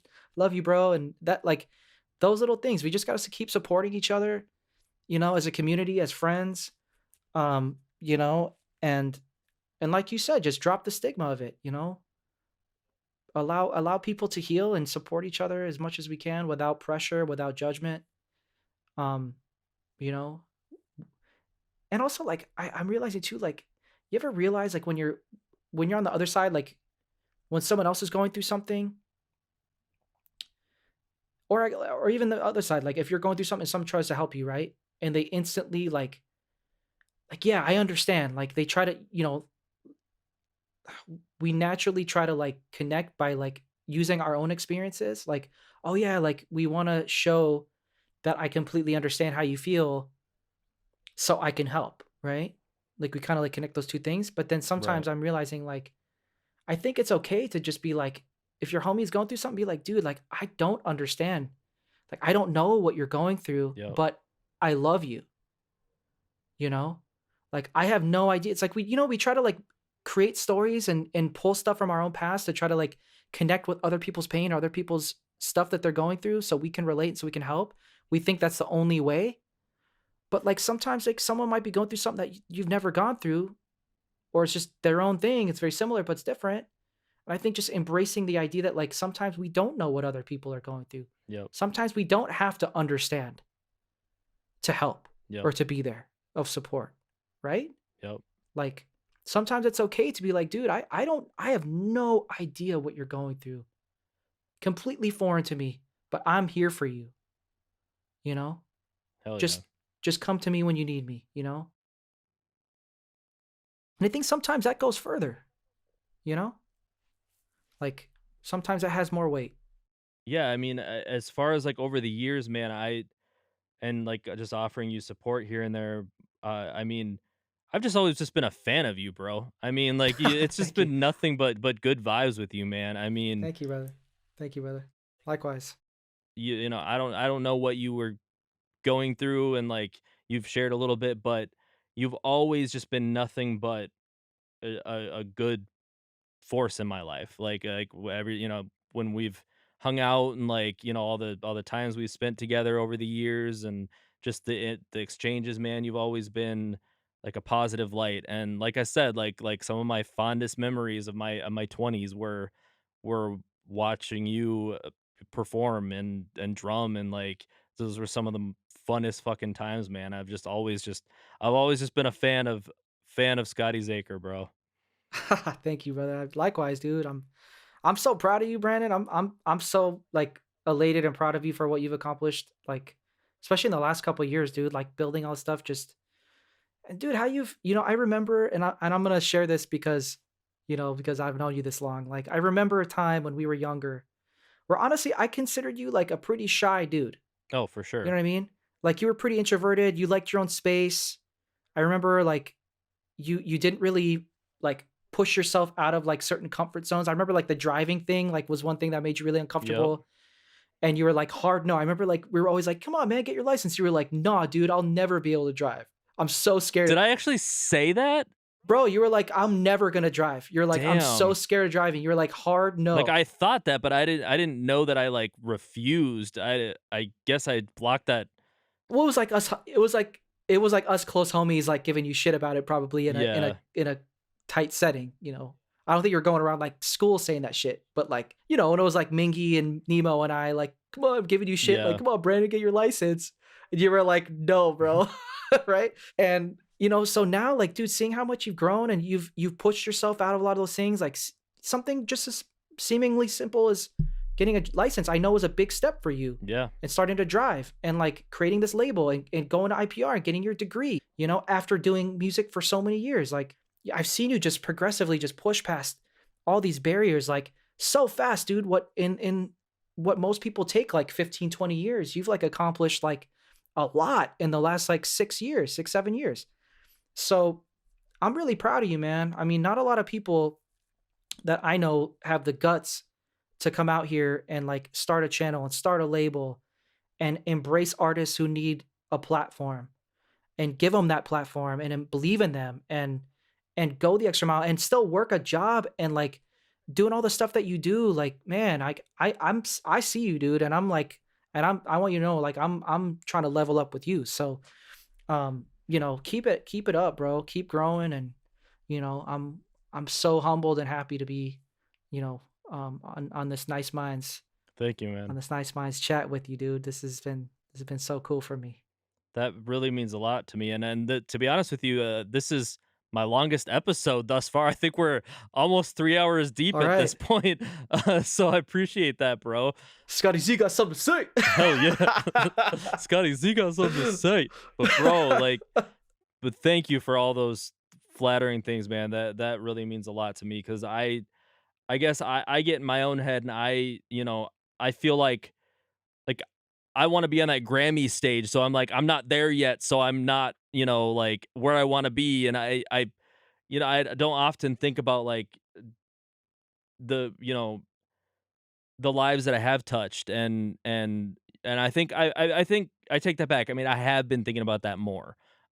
Especially talking to old friends on this podcast and stuff, and just over the last like couple years I've really come into my own and embraced what I've done and what I've the things that I pushed past mentally. I mean, because you're right. I mean, I've talked about it on here. Like the driving thing for me was it was crazy. Like I even thought about this morning on my drive to work. Like I was just like nonchalant, like tired driving. I'm like just like so casually just like thought about it. I'm like like not 10 years ago, 12 years ago, I would have just I was like deathly afraid. I was like at the wheel like this, and now I'm just I'm like I was afraid to do what I do every fucking day without even like thinking about it. Like it and but like that was a big step for me, and it was a step that like well quitting smoking cigarettes was like my first like That's a huge thing. Huge, dude. that like set off a lot of like things, after that. After I quit smoking, it was like, okay, what else can I do? What else can I do? What else can I do? Mhm. And now I'm like, I promised my mom that I would win a Grammy and or like at least get to that stage. I don't it's out of my control if I win, and it's obviously out of my control if I make it there. But like I'm like doing everything in my power. Like that's my next goal. So I'm like, what can I do to level myself up to get to that next place? So Mhm. I think it's just trying to be better than I was yesterday, and try to keep that in my brain because I mean, because to me, it doesn't seem like as rapid of a progression as said it was. To me, it seems like it's been extra slow. So to Hmm. hear somebody else, impressed with that, um, I was like, well, damn, like maybe it hasn't been as slow as I thought it was. It's a weird thing about how we view our own timelines. Yeah, You know, I think our own perceptions of our own timelines tend to be skewed, and we don't realize like sometimes we don't realize we've progressed at all. Do you ever feel that? Like, you ever feel like, oh man, I haven't progressed at all. I'm still doing the same thing. 100%. But like when someone comes to you, you're like, dude, nah, man, I remember when you were doing like not that long ago when you were there and now you're here. You know, like, for instance, to me, like sometimes I'm like, yeah, okay, cool. I've released a couple albums the last couple years, like big deal, right? Like I feel like I haven't really like achieved that much. But then someone will come to me, they'll be like, damn, bro, you've released 3 albums. Yeah. That's three more albums than I have. Mm-hmm. That's 3 albums that are out there now. That's something Yep. you created that wouldn't have been there had you not done that. For better or for worse, if anyone listens to them or not, cool. But that's 3 albums that were created out of thin air, 3 pieces of music that you took the time and you did that. And Yep. and then I'm like, "Oh shit, like you're right. Like I did do that. That's pretty cool." Like Hell I didn't yeah. even think about it. Just like 3 years of my life, like whatever, it's just some shit that I do anyways. Yep. But until someone comes and like reminds you like, "Yo man, like you're doing pretty good. Like you're doing okay, you know? You're doing pretty damn good." Yep. Then you're like, sometimes that's all you need to hear, Hell you yeah. know? So, we just keep reminding each other, man, that we're making moves and we're making Fuck progress. yeah, bro. Even if it doesn't feel like it, because the years tend to fly by Yep. faster as we get older. Facts. So, these last 5 years, like it's like, dude, I just turned 34, bro, and I'm tripping. I'm like, oh my God, I'm almost 35, like mid 30s. I'm 36 and a half, bro. I'm almost 30. I'll be 37 in April. I'm just like, fuck. Yeah, I mean, and half of me still feels like a little kid. Like I still feel like sometimes like I have that Same. exuberance of when I was a teenager. Yeah. Like I'm still so interested and so excited to learn new things, and I still so much I don't know. And then sometimes I'm like, I feel like an old fucking man. Like Yep. my body hurts, and I'm like, I've experienced everything, and I Yeah. have this like I have to share my wisdom with the young people. Yep. So it's like I don't know, man. It's a weird place to be, and I'm excited to be here, and I'm excited to grow with you and everybody else, and just yeah, let's do 2022, man. Let's make this thing. Let's make this thing Let's happen. kill it, bro. Yeah. I believe you're gonna get that Grammy too, brother. Thank you. You're gonna get that shit. Thank you. Yeah. As much as sometimes it seems so out of my reach, I'm like progressing every day with my production and learning things and getting breakthroughs every couple days where I'm just like, oh shit, like this is sounding way better than I sounded 2 years ago or even a year ago. You know, it's just all about, like, putting in the work and keeping your head down and staying focused and, not getting tripped up on not being where you are, like, not being exactly where you thought you would be or whatever. And just putting in the hours and putting in the time and just knowing that it'll happen if you just stay consistent. Something to be said about that, dude. Just consistent effort over time. Yep. You know, I mean, they like working in the real estate industry. They drive that idea like it's going out of style. Like consistent action over time creates results, Yep. right? Because when you're trying to convince people to like go out there and like sell real estate and they're only getting paid if they close a transaction, like it's a scary space. It's like being an artist. It's like Yeah. if you don't go out there and create and sell your music, you're not gonna get anywhere. Yep. And then you're doing it and you're like, okay, I'm writing the music, I'm releasing the music, and you're doing it and you're like not getting anything back, and you're like, oh man, it's easy to get discouraged and quit. Same thing in real estate. You see a lot of people go in there and they hit it and they do all the stuff they're supposed to do, but it's just like they don't see the results when they need them to, when they want to see the results, or when they feel they need it, and then they give up. And then another person, I see another agent that started at the exact same time, that did the exact same things as them, just push a little bit further on. Like I'm kidding, like I kid you not, like 2-3 months past the other, like the agent here quit. This other agent goes like 2-3 months past, boom, all of a sudden they hit a stride and they get like 2-3 transactions all at once. And they pull themselves out of struggle like overnight. And then that creates a ripple effect. And then from those 3 wins or however many wins, even one transaction, that one that get you started, like boom, you just like changes your mentality. And I see these people like overnight just, oh my God. And then they just go hard. So sometimes it's like remembering our little wins too, because I think Yep. as artists, like we're so used, especially now with the way that we get rewarded in the music industry, it's like with these little trickles, Yeah.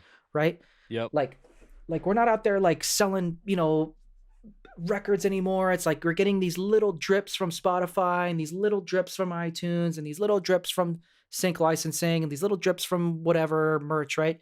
So like a friend of mine recently told me a really interesting metaphor. He was like, back in the days in the old music paradigm, if you got signed to a major label, you had like 1 or 2 major funnels of income, and you and the label were raking it in, right? You had like your touring, you're getting paid from your shows, and you had your merch and your CDs, right? So CD sales was like generating stupid amounts of revenue. But now he's like, okay, in order to make money as an artist, in order to get financial return, you need to have little cups around, you need to have cups, like a dozen plus cups set up under like little drip fountains.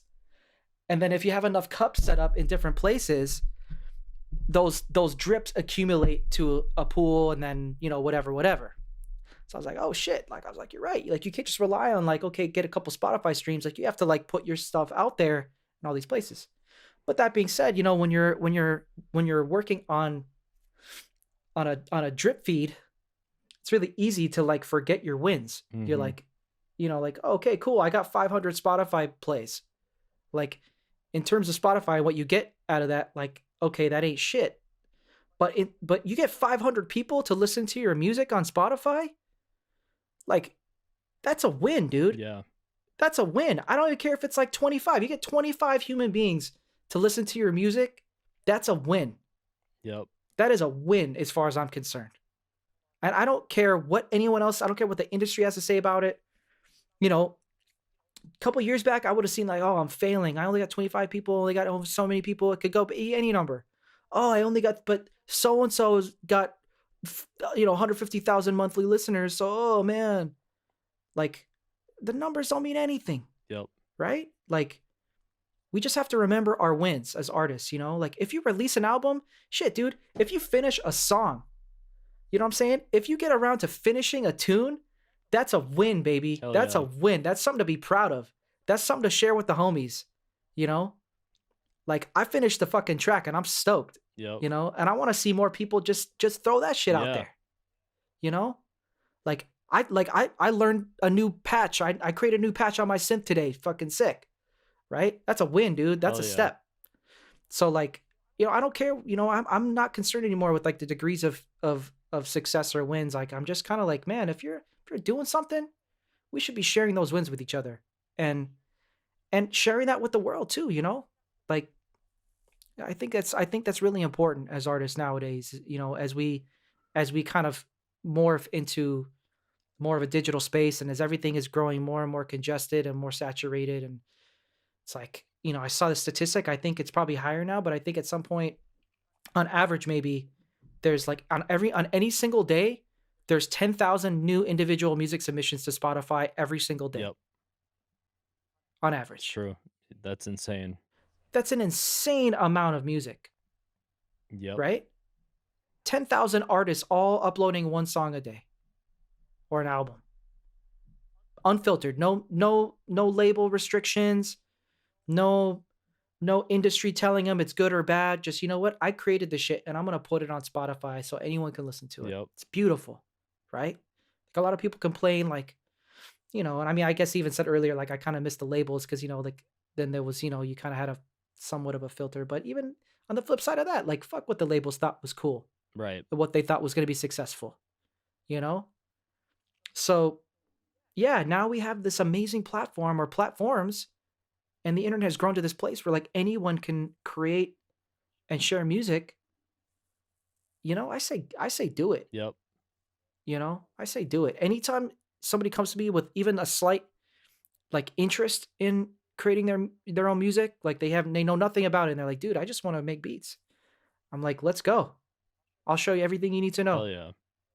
just to get one song out there, even. And like that process for me is really, really rewarding. Well, fuck yeah, man. That's my rant, and I'm sticking to it. Hell yeah. I appreciate you, man. Do you have any very last words for the people before we end this? Yeah, just take care of yourselves out there, man. You know, love each other. Try to stay true to your own spirit, your own soul. Like just express yourself. Um, you know, let's try to rid ourselves of the anxieties and the pressures that society is constantly trying to drill on us. Like we need to constantly make more money, or we need to constantly work harder, or we need to constantly work more hours. I think we need to just take this year, this next year, these next couple years, and really, really find more common ground and create, man. You know, if you're a musician out there, I assume, you know, if you're watching this, you're most likely an artist or musician. If even if not, this equally applies. Just create something. You know, go out there, create something that wasn't there before. Draw a picture. You know, like learn a new hobby. You know, just create something that wasn't there before, and I guarantee you, it will be a rewarding experience. Music's done that for me, so you know, if you love music, try making some music and you know, you can come to me for help. You can come to BMXC for help. I know between the two of us, we could share our experiences even deeper than we have today. And yeah, that's pretty much all I got, brother. Peace and love. Hell yeah, bro. Thank you, man. I appreciate you. You too, Brandon. We'll talk to you soon, brother. Sounds good, man. Peace. Peace.